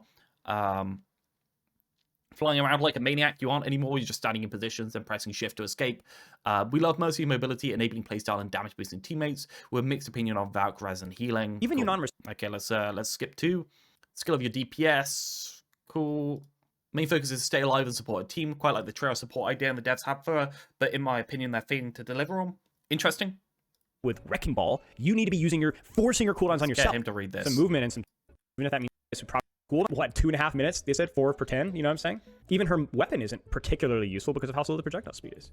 What do you say the vision of Mercy as a hero? For me personally, Mercy as a hero's main focus is to stay alive, to peel and support a team. I quite like the triage support idea the devs have in her, but in my opinion, are failing to deliver on it. Notice that a lot of people are very obsessed with staying alive with Mercy and at the same time movement. Her movement, her ability to peel for herself by being almost untouchable in the heat of battle by using myself as bait to allow my team to make plays. Do you guys see this, right? Do you guys see how close they are, but how far they are at the same time, every single time? They even mention it, and they just skip straight over. What's he on about now? I know Yeetle's been doing his Freya grind, and fairly, and I think Yeetle. Right, they're at that, man. Not just with his knowledge of the game, he's played a million different characters to Grandmaster, but he's very well spoken and very reasonable. I didn't want somebody that hates Mercy just for the sake of hating Mercy. I wanted somebody that could kind of frame their arguments well and fairly, and I think Yeetle's that guy. So, Yeetle. And he's misogynistic, which is the best part about him. How are you? Hello, how are you doing, man? Let me ask you a really quick question. Yeah, go for it. Would you rather have 5 grapes? All right, these grapes are like the kind of grapes that you usually throw away, right? They're at that point where they start to get bruised up and all that. Or you eat a banana 2 days past how you like your banana. So it's like that banana's going kind of bad too. It's like really soft. See, I'm such a coward here because I don't like super brown bananas, even though they technically are sweeter. You know what I'm saying? So I I don't love bananas, period. So it'd just be like a neutral banana. But 2 days past means that it's like kind of brown, but it's still safe. You get what I'm saying? It's still safe though. So now if you were a big brown banana fan, you'd be in trouble. Is what I'm saying. But I'm a super basic dude, so I'll take it. I think grapes are just they're like little nuclear bombs. You never know what you're gonna get, and it's never good. I love grapes until they don't, and I'm like, oh, and you never can tell. It's like blueberries, isn't it? Blueberries are so variable. Depending on whether there's a supply lava in it. Yeah, I like them when they're really sour. You know, like sometimes. What do they say about pistachios? How when you get a bad pistachio, it's because it's got something inside it and you haven't noticed. Little tiny ones are super sour out of nowhere. Yeah, I like those. Those are pretty good. Yeah. It's too bad. Grapes have such potential to be an A tier fruit, but they always just kick you right in the pants when you least expect it. So. Yeah, definitely mixed. All right, Mercy. We've already been yapping for a little bit here. We've kind of framed everything nicely. Word on the street is that not only do you not like Mercy, you don't like playing with or against Mercy, and you've been banning her pretty frequently, which doesn't exactly put you in the minority here. I respect your ability, not just your opinion, but your ability to kind of communicate ideas. What about stuff inside pistachios? Yeah, apparently when you get a bad pistachio quite a lot of the time, it tastes really different. You know that? You know when that happens? Apparently that's a bug. We've already had a pretty good consensus of why most people dislike Mercy. But why do you dislike Mercy? What about her just drives you nuts? I think it's very similar to Sorry for ruining pistachios for everyone. People don't like playing Mercy, but it might be a myth. It might be a myth. It probably isn't a myth. Let's be honest. The thing is that I don't like the kind of gameplay she enables with other DPS, right? I don't want to play, if I'm playing, no matter what role I'm playing, I don't want to play against. I eat those all the time. I hope I haven't ruined it. Don't think about it. It's okay. Pharah Mercy, Echo Mercy, Sojourn Mercy, Widow Mercy, whatever it be. I don't like that 2v1 scenario that goes on whenever there's a Mercy and another DPS. I think it's just annoying. Question for you is, when you say that though, you do realize that it's a 2v1, right? You're not expected to win a 2v1. Would you prefer a Zenyatta Pharah instead of a Pharmacy? If so, why? What changes about the dynamic here? I think it's the idea that you could still win the duel and then not win the duel. You know what I mean? You get the. If you're allergic to coffee, you're allergic to cockroaches. No, that can't be true, right? That can't be true. Roaches are the bane of my existence. I haven't seen a cockroach in my entire life living in England. So that's a good part about England, right? Kill from across the map, she gets rezzed, or they get rezzed, whatever the hero is. I see. I think that's what makes it really annoying, as well as just I don't know if it still does it, but does damage boost still push certain heroes past a threshold this far, 2-tap with a damage boost? I don't know. I honestly don't know. Yeah, she does. Yeah, I mean, it definitely changes some thresholds for sure. Do you think it could also be that the type of character that is being damage boost frustrates you as well? You immediately Sojourn, Echo, Pharah immediately come to mind, especially Sojourn as of recently, Pharah historically. Is it just a hero preference for you as well? No, the heroes are fundamentally changed by having damage boost. The breakpoints fundamentally change them. I don't mind Pharah or Echo when they don't have a Mercy. I think it's fine. Because it seems like it's a lot more reasonable to take the duel. If they just have a Zen Orb, you could still just double dink them or whatever it be. And then they won't get rezzed. But like the Sojourns. It's interesting that Season 9 also dramatically reduced the power of healing a Pharah in the sky, but really increased the power of damage boosting it. It's another one of those, isn't it? Remember, damage boost up, healing down, right? Scenario, uptime down, burst up. I do just hate Sojourn, so. Okay, so occasionally hero, but more often just what? What if they just replace damage boost with a blaster and remove weapon swap? Well, yeah, you can always just say remove half the kit. I mean, you can always fix a character by removing half the kit. The question is, what are we losing? And we're losing something that I think is interesting. That the Mercy allows them to do, and then even forgiving their mistakes afterwards. Do you play with Mercy much? What is the experience of like playing with a Mercy globally, and specifically also playing with a Mercy pocket? I've definitely had some games with Mercy. It kind of depends on what I'm playing. Like, I don't like having to have a Mercy either. So I'm definitely the person that just doesn't like Mercy in my games, period, for various different reasons. Sure. So talking about I don't like... For I don't like you. playing DPS and having... They say if you never saw a roach, it means all of them crawled into your ear when you sleep. I'm pretty sure that's true, yeah. Or there are no roaches in my country. A Mercy pocket, because then it makes it so that if I take a flank and I do nothing on that flank, that's 2 heroes that are doing nothing on the flank. So it's more of responsibility, more pressure. Yeah, a little bit more, yeah, for sure. Okay. Yeah, I'm not horribly opposed of the third speed boost beam. I'm not horribly opposed to it, but I think the way to do it is to make all of her beams have utility instead of making 1/2 of the amount of beams she currently has have no utility whatsoever in terms of healing. Like, just don't. It's just something you do when you have to do it. Like, that's it. Why don't Mercy players want speed boost instead? It would make the main tank's life so much better. Because speed boost does not apply to DPS in quite the same way. I think speed boost is 100% an interesting thing, but I'm sorry, damage boost is just something that I think is an interesting thing to explore in a game, so I don't want to remove it. If you say add speed boost on as an extra option, I say cool, but I still want Season 9 DPS passive removed so that Mercy's healing can be utility as well, right? So I think if you give me the 3 beams and give me them all equal on certain scenarios and I have to juggle between them all, I want to do that. I don't want to be choosing between healing if I have to heal or speed boost or damage depending on which one I feel like, right? I want to be juggling between all of them. That's the point. You don't juggle with Mercy anymore. You just damage boost until you don't have to. Do you think it's more psychological, or is it actually just change the strategy to something that you're not used to? I definitely do think it changes the strategy, because I can like draw resources on the flank and it's good if I make it out or whatever. But like if me and Mercy are there and we're not actually getting kills, it's like, all right, well, we're kind of trolling. So we're both trolling here. Screws your math off, where normally I have something called the Kevster principle. If you're one person pulling 2 people's resources, you just live. But when you're 2 people with a Mercy, you need a elimination or at least 2 people's resources. Otherwise, you're throwing the fight. Yeah, and exactly. That might change how you see these or how you position. Okay. How about when you're not being pocketed? Do you ever feel like any frustration or break points, maybe playing tank with a Mercy or playing a flanker DPS? I know you might have to kind of think back a little bit here. By the way, I'd probably be absolutely fine with attack speed. I personally am a big proponent of the value you get from just having damage boosts without the breakpoints. I don't think the breakpoints are even that necessary. I think there's enough spam damage thrown around in Overwatch for the most part that just increasing the damage by 30% and not hitting any breakpoints would be fine. Like, I'd be more happy with that than currently. I think the breakpoints are kind of like the annoying thing that happens when you increase the damage boost, not the thing you're aiming for. Maybe pull something out. If not, it's fine. Yeah, no, if I'm playing like tank or some kind of flanker, I mean, I just don't interact with my Mercy. If damage boost is more bursty in its nature, you have a bit of a problem there because healing still doesn't put out any pressure. So the answer is we're just optimizing where our damage boost goes still, and then we're just AFK healing, and it's not doing anything. So that's my problem, right? You have to have something to do while you're... you have to be able to put out pressure in neutral. That's what you need to be able to do. For the most part, except, I mean, if she heals me a little bit or if I get rezzed. But I think they pushed her healing to a point where it's like, it's kind of a right to have a Mercy to heal me. Okay. Not the best. I'd still like, if I have a Mercy, I'm thinking, okay, this Mercy and whatever DPS she's going to pocket, got to go do some shit elsewhere, and I got to like kind of play around that. Like, see, that's the interesting thing. Just increasing the healing doesn't do very much because you already reduce the difference between Mercy and Ana to the point where the reaction time of Mercy getting onto you as a healer doesn't matter as much. And sure, like, you can boost them both up, but when you increase the health pool, basically what you do is Harmony Orb is really good because it's always on the person. Ana's up here, but Ana's going to take like let's say like 0.6 seconds to get onto the person. Sure, Ana's probably going to heal you at the same time as Harmony Orb. If we say like Mercy's here, like 55, this is 30.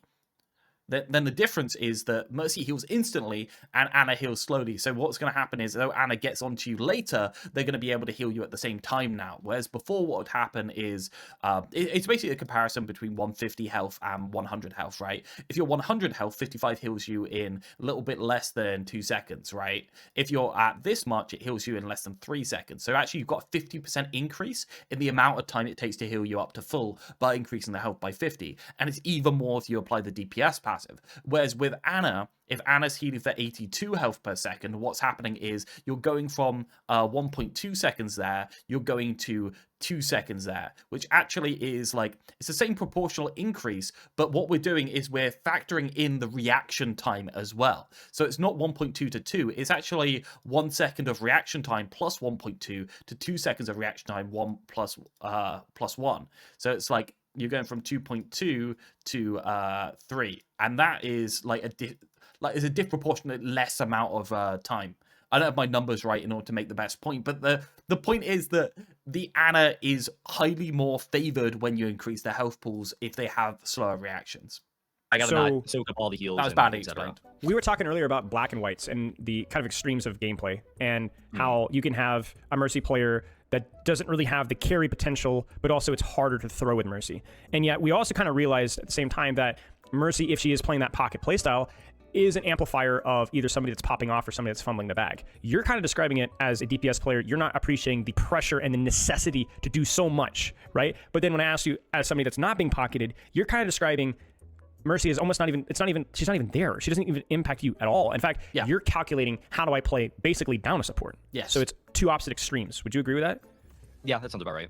Do you Mercy normally doesn't put out any pressure. like factor in your supports when you're not playing with Mercy, like with Zen, Ana, Bap, Lucio, Juno, any of these heroes? Do you think about them when you're playing with them as a tank or a DPS that's not being pocketed? If I'm playing tank, there should be less a reason to hold left click on blue beam. I give her more power via her skill movement tech alongside a more efficient pistol. Sure. Damage boost being bursty is fine, but bumps into relying too much on the other person. Yeah, I think that's definitely a thing. You can get really frustrated when people completely fuck up and you've wasted like 5 seconds of damage boost. Damage boost is definitely something that would require being stronger if it was a burst. And I don't think we can really move damage boost up in terms of numbers in any meaningful way without it becoming incredibly frustrating of getting instantly killed. Right? It can't go to 50%. Let's be honest. You can't say 50% damage boost 3 seconds total, and you've got that every 5 seconds. You can't do that. You have to say 30% infinite time, because that's as far as you can push it, quite frankly, without becoming insanely oppressive. I definitely will be a little bit more conscious if you have like Zen brig heals or like any small amount of heals, or like nothing. Of course the support matchup, like if they have anti, we have cleanse, whatever it be. So I'll think about that, and I'll also think about how I'm gonna play around my support ults. Like Kitsune is gonna be a fight win if I'm on Zarya, for example. Sure. But I guess with like, I don't think about Mercy's Valk because I don't see it as like, all right, this is going to be the ult that's going to win us the fight. Again, it's just because it doesn't change your decision making that much. Is that why? Yeah, I think that's the point with the pistol, and that's why I push back against Tiefling wanting pistol movement speed. Because the pistol wasn't meant to be an ability. It was meant to be a thing that you have that you can technically do in niche scenarios. I think that was the point, right? Yeah. I don't think it's part of Mercy's design philosophy to be able to pistol in any scenario, apart from if you're a cool dude that wants to do it in a niche instance. Yeah, kind of. It doesn't. Yeah, sure. Sure. And then when you have a Mercy not pocketing you, the only decision that it changes is that I just can't do very much. Okay. Sounds about right. What do you feel about Rez? How do you feel about Rez? I think Rez is fine. The only thing that bothers me about Rez is she Rezes within line of sight, but then she breaks line of sight. I think that can be really annoying. Okay. Yeah. Okay. Just being able to break line of sight on the res, because then it's like if I killed someone from across the map, that res is impossible to deny, unless I'm like some super hyper speed hero. It's still impossible to deny. Like it's still impossible to deny. Like if there's a corner there, somebody dies there, you're still behind line of sight. Like I get what they're meaning, because like somebody can be there and it gives you more grace, but that frustration is still going to be there. I'm not going to be able to do anything about it, and I think that's kind of annoying. Sure. Because like, well, that didn't take any effort from the Mercies. Just just res, just press E. What do you think about her beam healing output, damage boost output? Are those things? Instead of a flat damage boost, it strengthened your DPS passive, or even gave DPS passive to non-DPS characters as a trade-off for burst rather than bigger numbers. So it gives a healing reduction on the people hit, so you're not out putting more damage, but you're denying the sustain. I mean, sure, like that would be fine. But then again, like, are we just saying damage boost is something that can't exist in the game, or are we trying to make it work? I guess that's the question, right? Like, you can say anything the moment you say, well, Mercy doesn't like damage boost is shit, and we don't want damage boost anymore. Ultimately, I think there's a way to work with it. I don't think it's that hard to work with. I think if we took 3% out of damage boost, put it to like 27, 26, I think damage boost would be reasonable in current code. I don't think enough people have played Mercy in the current code. Actually, I think Mercy is one of the characters that can't be fixed until the movement's fixed. So that's the reason why I don't play her, because I don't think she's interesting without interesting movement. But, you know. Things that you think are balanceable. I don't know how much thought you put into this. I'm not asking you to come up with rework solutions here, but just give me your emotional first gut response to both of those things. So I think Healing Beam is fine. I mean, I don't really have a problem with it. It's the damage boost that I have a problem with. And I feel like that scenario where I explained like 1 versus 2, the pharmacy, for example. Yes. I feel like taking that interaction and not necessarily winning the duel, but pulling resources from those two would feel a lot better if damage boost was a cooldown. If it's like I'm taking a duel, oh, I see she just blue beamed the FAR. The FAR does like a nano effect or something, right? Sure. Now I just leave and I got that whatever second cooldown out, that 10, 12 second cooldown. There we go. I got my what do you call it? My advantage in this. Sure. I did something in that interaction rather than I just got forced out and now they're just gonna walk on my team. Sure. Yeah, that makes sense. That makes total sense. On a scale of Genji, like early season 9 ball Genji Tracer meta. Spilo needs some screens so that he's doing something interesting.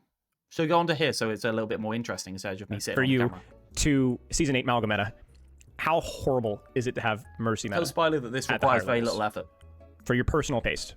Like, are you talking about like overall Yes. Mercy metas? Or are you talking Overall like Mercy a metas. game or something? Overall Mercy metas. I don't remember them ever being that bad, to be honest. I mean, I know that At your that's level. probably a hot take because I feel like, yeah, I don't. Maybe because I played ball most of the time around this time period she was meta. I don't remember them ever being too bad, except for Mercy Soldier. I hated that, but I don't know if that was like a true meta or just a ladder meta. Sure. I don't think I'm too interested in Yeetle. It's interesting to have him on, but also it's one of those situations where like he doesn't play Mercy and he just dislikes Mercy. So, I mean, do I want to listen to half an hour of him talking about Mercy when realistically his opinions aren't going to be constructive as how to fix the character or more going to be like pointing out problems to the character? I don't think I need it. Anyone else want to keep going? Did he say anything interesting for people that watched it? It's like 23 minutes left of Yeetle. I think infinite damage boost shouldn't. I think in order to make damage boost good, you'd have to have it a smaller portion of the kit if you were to make it a burst. Kind of tuned out, so not sure. I think that's what everyone's done on his stream as well. To be fair, right? Let's go to the end. I mean, I've still been playing with saying got rid of it for no reason. Wait, what? Do that she's doing right I mean, now, but direct output of damage pressure, because this is a really controversial one, and I think that there are some fair criticism of that execution. I don't think the major perk that then Damage boost, reworking health. on a separate cooldown was based What about the seconds in 1.5 seconds. have Where'd your you get opinion on things? And Man, she's I'm hard, stuck. isn't she? I hate the Yeah. CSD section. I don't like it. Spot. I'm going to the start of the skip. She's like, I don't know. It's like techno or technological. I don't know. I think like she looks better when she's like Spider has mythical CSD or, louder like, than him. massive and stuff. I don't know. I can't really describe it. I have perfect I mean, taste, so I refuse to elaborate.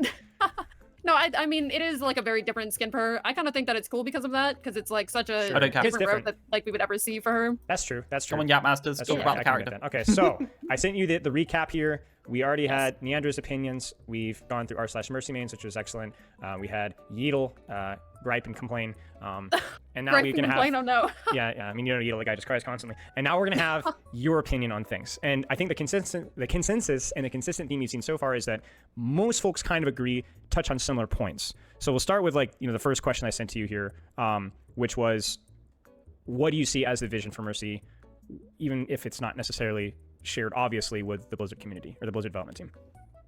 I've always thought that like the hero vision for Mercy in general, or like the hero fantasy, because I know like Blizzard and specifically for Overwatch, they like the idea of this hero fantasy. Like every hero has a fantasy in this game that Refresh there. All right. like tailors to their gameplay and like really I thought you were doing some coaching. like builds into who they are as a character. Yes. And I think for Go Mercy, do work. a big part of that is her movement. And I know like this is like a long ways in the past now, but triage was something that encouraged Mercy players to Now I have to eat. What you having? Is it something good? have more of that movement and be like more active I between saw the you angrily drawing charts. Man, I'm really struggling to explain the concept in a way that I think gets it across to regular people. And I was asking chat if there was an easier way to explain. Eggs? Eggs? Really? Just eggs? Boiled? their teams depending on like who you were helping, right? So by triage, just for those in chat that don't know, that was the yeah. higher heal on critical health targets, basically. Yeah, it gave you 50% more healing on allies that were under half HP. The big problem with that was when it got to Valkyrie, and then it was like 90 HP per second sometimes, and like that was too much, obviously. Yep. But it did encourage this main idea that Mercy is this like hero that moves between different heroes, and like you really. Which she used to be, yeah, before they gutted her movement and made her healing put out no pressure. Yeah. Utilize her flight. I feel like that is a big part of her character, and I feel like if you talk to any Mercy player, they're mostly okay with you getting rid of anything else as long as the weird thing with triage healing and that sort of stuff is when a character's that low on health, the character Mercy still puts out no pressure by triage healing them faster. Triage healing is one of those things that is like topping people up in order to keep people alive instead of active, and that kind of sucks for doing anything. It doesn't actually make Mercy do more, it just allows Mercy to stop people feeding in quite the same way. Sure, like the person does pull more pressure when they get healed at low health because they're going to take more to be killed, so like they do actually get more healing onto them, but like it's one of those where like you're not doing active pressure, you're doing reactive prevention of the enemy team's pressure. Like keep her movement. Sure. Can I chime in really fast here as well? Because obviously I've coached a lot of heroes, and I coach all the support heroes top level. And that's actually, despite common misconception, that is not something that most other support heroes do. Lucio doesn't rotate and move around as much as people think at the highest level, and Kiriko doesn't either as well. She does because they put in season 9. Lucio did used to rotate and move around a lot more, genuinely. That was the thing, because Lucio had a smaller health bar that replenished faster, so Lucio could go on more interesting angles and still stay in the fight. As to if anyone takes half their health bars damaged right now, they're out of the fight for so long that they can't be active, so you're inclined to do everything in a burst instead of do things gradually over a period of time, right? So I'm especially with the new like it's good. It's eggs. How can eggs be good? Full perk, but having her being basically rotating, moving around constantly would be actually really unique compared to other supports in terms of how she would be played. Yeah, no, I agree. There is like okay, you can't constantly, there's no flow in Mercy's kit. There's no movement flow in the kit. Like that's the problem. It's exactly the same. If Lucio could instantly change direction on a dime to move in the opposite direction on a wall, that would be bad. If Mercy can do it, that's also bad because there's no flow.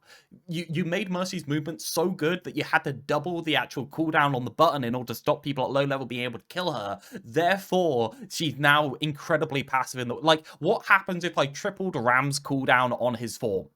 Nobody uses it until they panic, right? That's how it's used. Never used aggressively, never used proactively. So if I make the form better and triple the cooldown on it, what's going to happen? It's going to be reactive ability. If I change it to 8 seconds form with 6 seconds downtime, then I can use it aggressively, right? Or 4 seconds form with 6 seconds downtime. I use it aggressively, back off, use my other abilities, and then can go back into form. If I reduce the cooldown, reduce the efficiency of it, I can make the ability more proactive. That's the point.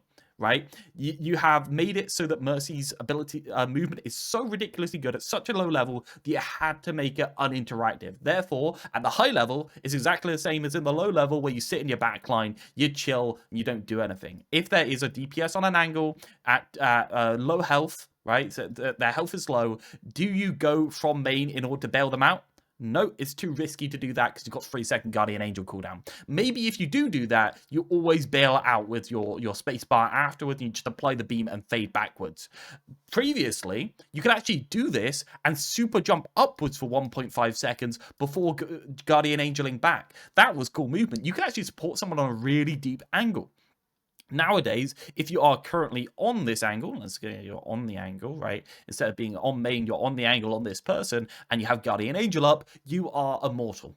You're fucking immortal. Nobody can kill you. You like nothing can touch you. You got a button that puts you that way and then that way. You're completely fine. No problem whatsoever. But if you don't have this cooldown, you're dead. Right? Previously, if you were on this angle, right, you wouldn't sit on the 3-second cooldown. What you do is you constantly use this cooldown and super jump up into the air behind cover in order to conserve some sort of high ground positioning, because you're a lot more vulnerable on the escape, so you need to make sure you don't take damage before the escape. Nowadays, you just stand on main, on the ground, holding left click or right click, then when they jump you just get out for free. Right? Oh god. What if we gave Zarya Bubble 1000 HP but on a 25-second cooldown? Then you would sit and wait and wait and wait and wait and then you use it to prevent something happening. That's what would happen. Genuinely, that's what would happen. It's exactly the same.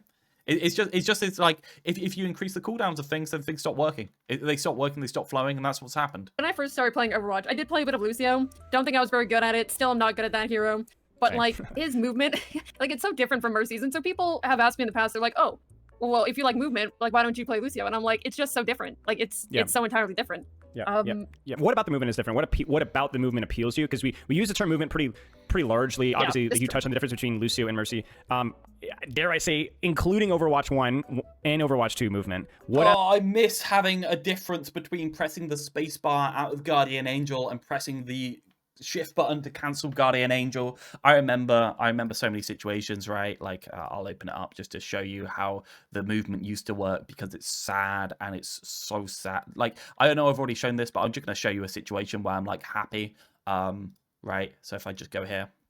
Okay, so if I had somebody up here that was dying, previously what I do is I Guardian Angel there, I cancel my movement and fade there to have my feet immediately touch the ground upon landing. With Overwatch 1 movement, I get myself into this corner there. 1.5 seconds later, I would activate a Guardian Angel the moment I received any pressure onto somebody over here, and I would go down here if I could, and then super jump up to here, holding the beam on. I'd probably like fade myself in there and then go back behind. So essentially what you can do is you can Guardian Angel up to there, and then I super jump down here. I press the super jump button and go straight upwards, and then I fade beam and then slowly float down behind here. Now what do? I Guardian Angel up to there, I turn over there, I press the spacebar, and it puts me there, right? And then I'd have to be really careful with my positioning for the next couple of seconds, because I've got 3 seconds of vulnerability, right? It's such a weird-ass situation. Actually, somebody join my game and stand up there. I'll show you. So I need you there. Oh, no. One higher, please. We gotta wait. You can say coach gun on cooldown? I didn't even know that was an option. Okay, so we're on this corner, right, one heal spot. It would be this, and then you'd float. I'd actually cancel it earlier to float in here, play in here for 1.5 seconds. Then I would literally, if you mind going down there, that's what's got the stream delay. I would jump, I'd control and then shift down here. And then so essentially control shift with the old Guardian Angel movement. And I would jump after I got them straight upwards, fade backwards in order to connect beam, and then I'd fade back behind this building. That would be my old movement. Now could I have you back up at the top? Oh, look, we've got 2 people. Cool. Now with the new movement. And then we have to play really conservative. That's just it. That's the difference, right? Old movement, there's no way to get up there with somebody over here. You literally, right? You have a normal jump off it. There's no way to get there. You could, I guess you could do a super jump off there. Obviously, you can't move in that direction, but I could have gone straight up. You could always super jump up, but had to glide there. Yeah, exactly. You'd have to put yourself in massive risk by super jumping up here. Basically, you've changed the movement in such a dramatic way that it's just crazy. Even from here, I might even super jump and go like really high up there in order to get a good angle on what's happening so I could see, and then drop straight back down and just chill on low ground for a bit. If somebody was up there, what I'd do is I'd probably just do this, then cancel, and then just go to beam here. There's so many little movements, right? If anything, this is the very least showing me how vulnerable Mercy really is and how to capitalize. So it never really bothers to play it to figure stuff out. Well, now you can basically go anywhere. I mean, like, you just do this, right? Look how ridiculous this is, right? Well. Am I thinking about my positioning? Am I just doing buttons, right? Like, what's happening here? Like, like, I don't have to fade in, I don't have to fade out. Previously on Mercy, you do a little fade like that continuously in order to stay up, and you'd have to be careful while doing it. Now you're just like, well, I'm just gonna stand here because it's the best thing to do. Because it's so easy to get out. It's just so ridiculously easy to get out because you can go, right? Just that little movement, 1, 2, increase your survivability by so much. It's just so insane. And so sad. So sad. What a stupid change. If you press S, you go there without even looking. Yeah, but I think for an average player, showing that you can press the shift button, then the spacebar in any direction and go there shows how much the movement had crept a little bit more than showing them that you can go there without even looking there, if you get what I mean. If they remove something like that from Genji, would not take it. Mostly players care about skins more than character. No, mostly players care about movement. And once you've already learned the movement, right, you haven't really lost anything, right? You think a GM Mercy player that already knows all this tech, right? They come into the game and they're like, oh, well, I can just do it easier now. Oh, I guess that's fine.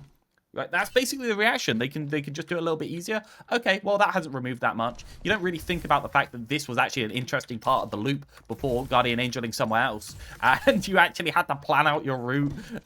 Now, if a Winston jumps there and I Guardian Angel up to them, I'm safe.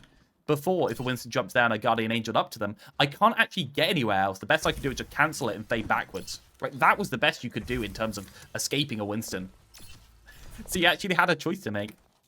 It's just sad. It's sad and boring and sad. And I'm going to stop complaining about Mercy because I feel like there's nothing else here. I could look at CSD, but I don't think there's anything aspects about both do you like or dislike, there. and what do you think the larger portion of the Mercy community likes about her movement and or dislikes about her movement? Like that. And one criticism I did hear from a source I respect, Coach Realth, is he talks about how he feels that maybe the floor of some of Mercy's movement can be almost a little too easy. Now, I'm not the expert in that regard. You are. I'm not sure if you have any thoughts on that. Is the floor ceiling of what Mercy can do with movement, not whether you're rewarded for it, but what you could theoretically do, is there enough complexity there? I actually... You know, this is interesting because it kind of reminds me about the conversation that people had when Super Jump went from this thing that you could do by like being able to press 2 buttons at the same time compared to what it is now. And like we went through a lot of iterations of Guardian Angel to get to what we had at the Overwatch like 2 launch. And a lot of people, the basis of that conversation was, oh, they took away her skill expression. Now anybody can do it. But honestly, I don't think that ever hinged on being able to press 2 buttons at once. I think it's not how you do it, but no, what you... the important thing is what you were committing to a direction by pressing Guardian Angel. That was the point. I didn't really care about Super Jump. And you notice she reframes it to Super Jump there when I don't think Spilo even asked about Super Jump. Just movement in general. Do with it. That's more important. Do you think the ceiling is still there? That's the real question. Yeah, like, I think there's still a Where's the ceiling. Especially like, I feel like you could look at a Mercy that is like high ranked, I guess, or lower ranked, and I feel like you could definitely see significant differences in their gameplay through how they use her movement. Right. And I've had a lot of people that come to my stream as well and say that I was GM and I couldn't do Super Jump. It took skill. It didn't actually take skill. It just took 2 buttons at the same time. Like literally press Control and Shift as close to each other as possible, and that was the Super Jump. Like I can still do it implicitly. Like I showed you it. Like literally Control Shift. It goes to, like, it's incredibly consistent. Like they think Mercy is like her movement's really hard. Oh, the jump you had to time? Yeah, the jump you had to time, but that's pretty reasonable. Once you do it a couple of 100 times. Like I operate under the basis of different people are able to play different heroes at like different rates, I guess. Like for me, I find like people are gonna say this hero's easy. I find Bap hard. He doesn't work with me. I can't do it. But there's so many. CSD went straight into defense of how like hard the hero is. Which is fair, but I'm not really talking about that. I'm talking about the amount of survivability you can access at the skill floor. The other people and Spilo also butchered it by saying skill ceiling. No, value. He said like movement ceiling or something like that. He didn't say it right. Or amazing at BAP, where there's people who are like fantastic at Doomfist, but then there's people like me who can't use him worth like a stick in the ground. So it's like, I feel like at the end of the day, like skill ceiling or like skill and stuff like that kind of comes down to the individual player who is like picking it up. No, it doesn't. But I do think that it genuinely doesn't. That's just not true. Being able to plan out the direction you're going in like whether it's safe to go in that direction is a skill that is very different from Diamond to GM. Being able to get around cover perfectly is very different from Diamond to GM. Even being able to super jump at the right time when it matters, do it to the right height is very different between Diamond and GM. Like CS, you shouldn't be saying this. Is just generic defensive Mercy players. Very big difference between someone that really knows her movement in and out and someone that just plays the character sometimes or is just like starting to pick her up. Yeah, makes sense. What are your thoughts on? No, there is difference in how they use it, but not what they can do. Okay, there's difference in when they will choose to use Guardian Angel because they're stupid. They're going to feed like an idiot. But for the most part, high ranked players are still going to save it if they have to and use it in order to go get people when they do have to. direct. I could super jump but not do every variation. Super jump is so easy, guys. Like it's literally like and by the way, the variation people were way overdoing it, right? You literally just these buttons, just roll them onto the keyboard and then press the space button and hold the right button at the right time. That was super jump. The timing was relatively easy because the actual the dip in it, basically what super jump did is you went in, then it did a little dip, and where you were in the dip and then just went off, if you were at the right point, it went straight up, probably a bit more vertical than that, or you can press the space bar here in order to go long, or here in order to go there, or here in order to go there, right? Those are the variation for the most part. The super jump res was literally just making sure you did it in the middle so you didn't get too much height, right? So you press it and then press res there. That was basically it for the most part. Yeah, it's Zarya variations, but the thing with Mercy's movement is that it was consistent pretty much no matter what distance you were away from the person. I think that's the main thing. There was no variance in it. If you were really close to the person, you couldn't do it. But if you were a minimum distance away, the super jump dip was always the same once you got there. Niandra gaslit me that are 5 different types and you had to be a goat to do it. They're like, I've seen those videos. There's very little variation. Basically, the variation he's talking about is the difference between going off that way, going off that way, and going off that way. That's the difference. And yeah, sure, you can do the slingshot GA. That's something that nobody could do consistently at all, ever. Output of damage pressure, because this is a really controversial one.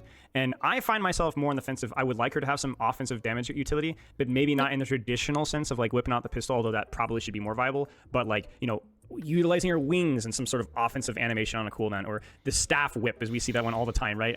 Even some discussions about utilizing that goofy Junkenstein's Revenge, blowing up souls, right? That one was fun. I can't lie. That was broken, busted, but still fun. So basically off of a scale of balance. We'll ignore balance right now because you can always tune numbers till the cows come home. But where do you stand on that? So you see this thing? What she's describing there is literally this, right? So you get there and it goes down really consistently, then it goes up really consistently, then it cancels, right? If you don't hit it by there, it cancels. So basically the stage 1 is there, stage 2 is there, stage 3 is there, stage 4 is there. That's what we're describing, right? We're describing getting it as late as possible. All window of opportunity into 4 stages, with the last one but because it's always consistent, as long as you hit the control shifts timing, then it's always fine. Most common, since it's like, when it's Mercy very cancels the resurrect because she flew too high. If your super jump res attempts usually look like this, you're at stage 4, and the main issue is that you're leaving the jump too late. The goal will be to quicken the timing to align more with stage 2 or 3. It's not really rocket science, guys. I mean, you kind of get me. Like, it's not really rocket science. It's just you do it earlier in the dip, and you go further, and you get more height, right? Great. The best way to show the timing is with ordinary super jumps. When Mercy performs a Crouch Guardian Angel and reaches roughly 4 meters away from her target's initial positioning, she will stop moving horizontally. Mercy will then begin a tiny ascend upwards and then down onto her feet, where she'll be able to move freely again. The further you are into Mercy's ascend, the higher you will go. For a normal super jump, this is fine if we want max height, but if we use the same timing for a res, we hit stage 4 and cancel. Just defying the laws of gravity. The longer you wait to press jump while here, the more height you'll get. For a successful res, your timing needs to be earlier than you would for I think super jump was a perfect tech because it was one of those things that's really easy to do if you put a bit of time into the hero, and then is completely automated by you, and isn't random in any way, shape, or form. Literally just control shift immediately after each other. That's all you need to do, and it was 100% consistent. Super jump. In my workshop trainer, I added the ability to toggle slow motion with secondary fire, and a bit of testing has led me to believe that the most consistent timing seems to be between Mercy about to ascend and just as she starts. See, the thing is, when you were here, the correct thing to do when you did this super jump wasn't to go up. It was actually to go up to just the right degree that your feet just about landed on here and you got back movement control. So that was the fun part about Mercy. Optimizing super jumps to different heights so you get back movement control instantly. Keeps talking about Mercy's Overwatch 1 slingshot jump. To be between Mercy it was incredibly... Nobody could do that consistently. It was to do with being a certain range away from them. That was like the minimum. So you see that? It was to do with being like here, so that it just about activated to the point where it would do the dip, but it would instead kind of like judder you. There was kind of like a judder movement, which was really weird. That was just glitchy. To ascend and just as but you can't really control your distance away from the enemy. I'm pretty sure it was different compared to the size of the enemy as well, but I'm not sure. So the closer your timing is to that 4 meter stopping point, the lower your res will be. This is how you achieve a stage 2 super jump res where you go a few meters in the air but not very high. The closer your timing is to the ascent, the higher you'll go, which is how players do those big super jump reses that allow them to... By the way, there are no stages. They're just pressing it slightly earlier or later. It's all a sliding scale. The old system also gave more freedom in terms of it also awarded you more control of the movement at the same time. Yeah, I 100% agree. Like, basically, super jump abandons you in the air, and if you get onto a platform, you have instant movement right there. To get onto like platforms and stuff. As for stage 1, if you jump too early after hitting the 4-meter point, you'll essentially do an extended bunny hop. But what you should be doing is bunny hopping to the right amount, drifting around there and getting on there in order to be, like, you could actually have that control, right? You would have to do a little super jump to go, like, there and just prop yourself up on there. Now, we just press the space bar. Getting mad at Mercy's super jump. That reignited some discussion about her impact, so I wanted to quickly throw out my own thoughts. Okay, let me show you the footage in case you haven't seen it. Wow, that's fucking broken. That is disgusting. What a disgusting fucking They went to high ground. mechanic. That is fucking disgusting. You know this is a top 500 lobby, by the way. That is bro. That's wrong. What I took away from this clip is a player who tunnel visioned on Mercy and got killed You see he went straight to high ground? because they weren't focused on anything else. Now now a gold player can do that just by pressing shift, looking at the high ground and pressing space. Forcing the enemy team to commit more resources to killing you is a nice benefit mobile healers get over ones that are stationary. Yeah, you see how they're purposely putting themselves at risk there in order to distract them? They're literally baiting his attention. Also note that You do that all the a lot of time. shots while Mercy is using normal GA, because hey, she needs to be slippery to stay alive. Some people have been rightfully worried about this clip because Blizzard have been known to listen to players like XQC. I remember saying this a few years That was back bad on a movement. She should have faded faster. post where I wish professional That was bad movement. She should have faded faster. Like, you got to cancel it early and get to low ground so you've got movement control faster. She should have been on the platform. players were a bit more No cautious reason to with be in what the they sky said. there. I hope this doesn't come across as rude, but what I It's a personally fine noticed GA, is that there's some nothing wrong with mid-tier that. players bump itself. I personally Sombrero from Plat to Masters while not knowing how to do it. In my opinion, good positioning, game There's no way you're perfectly tracking the hill on Ressa anyways. Yeah, just based on the speed. Might be this. I'll have a look. I know Karki when I hear it. Hey, what's going on, guys? My name is CarQ, and if you enjoy Shut up. number 1, the Guardian Angel Slingshot. The first tech is going to be the That's called pressing the jump key, guys. It's tech. basic Guardian Angel Slingshot. You'll learn this simple combo in your first day of Mercy School, whereby if you press jump during Guardian Have you noticed Angel, you can't go backwards? You can only, like, list side to side. you'll get some extra momentum. Although very useful, it's quite linear and predictable on the surface. It's not, To because you can press the key and go that way, or you can go that way. It's reasonable. get a little more advanced with the slingshot, you should add lateral movement. By first using GA normally, Lateral pressing jump to movement? slingshot, then Oh holding my left and golly right. gosh. This will allow you to maneuver behind walls Wow. and cover. You see how you can only travel in kind of like a 90-degree angle and only on a set path, right? That's the called lateral restrictions that make you only be able to use it in certain situations, which means it's more interesting. Slingshot, you'll only be able to turn so much, maybe 45 degrees at best on a little bit of a curve. To make tighter turns, you can deliberately brush the side of your hitbox on a wall or object during Guardian Angel. When you make contact, press jump to slingshot and turn towards the direction you want to go in. So That more or less just slows you down. Yeah, you never really did this. You just cancelled it earlier. off. So, for example, It's if very I rarely in the applicable. soldier but break line of sight on enemies, IGA, That was a cool one. hit the pillar, jump to slingshot, turn towards this corner here for a cheeky reposition. Additionally, you can use this basic slingshot to achieve a budget super jump effect without the use of crouch, which we'll get They into have to be later. above you on the hitbox in order for you to do A it. teammate that is above you even slightly can be a great way onto moderate high ground. It wasn't consistent. You can actually get it when people are jumping. If the ally is level with you, you can achieve a smaller version by getting real close, I think that's only because the bots are big. You can do it on tanks, but not on DPS. looking above them, then quickly using GA and jump.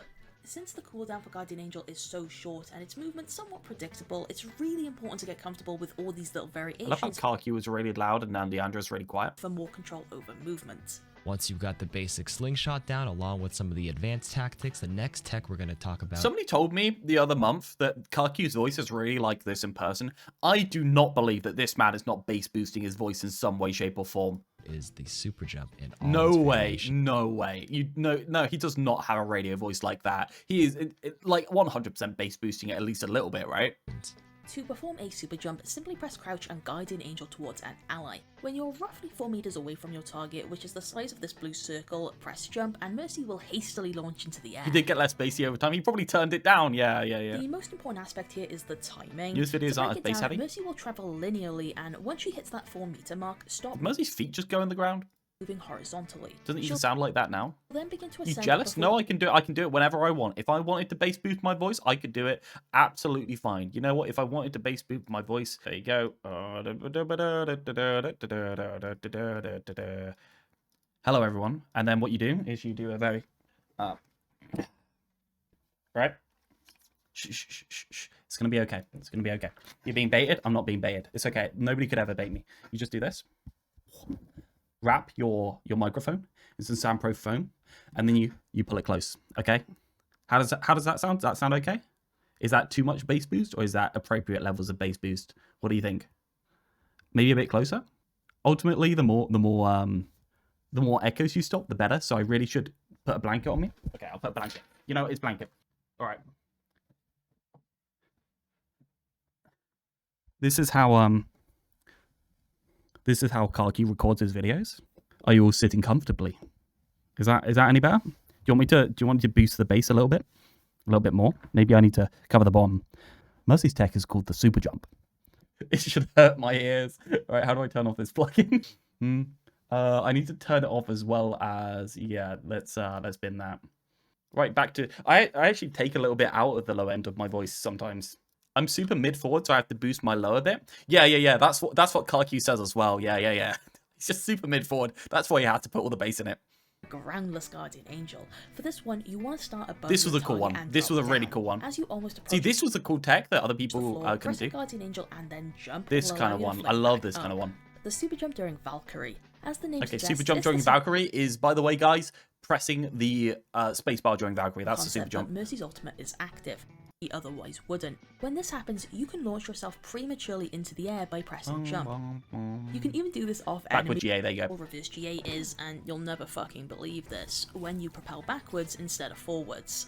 When you initiate Guardian Angel at the closest distance you can to your target, you'll get a little stutter or shake. It's the game engine breaking. You can actually see a line there where the game engine starts shitting itself.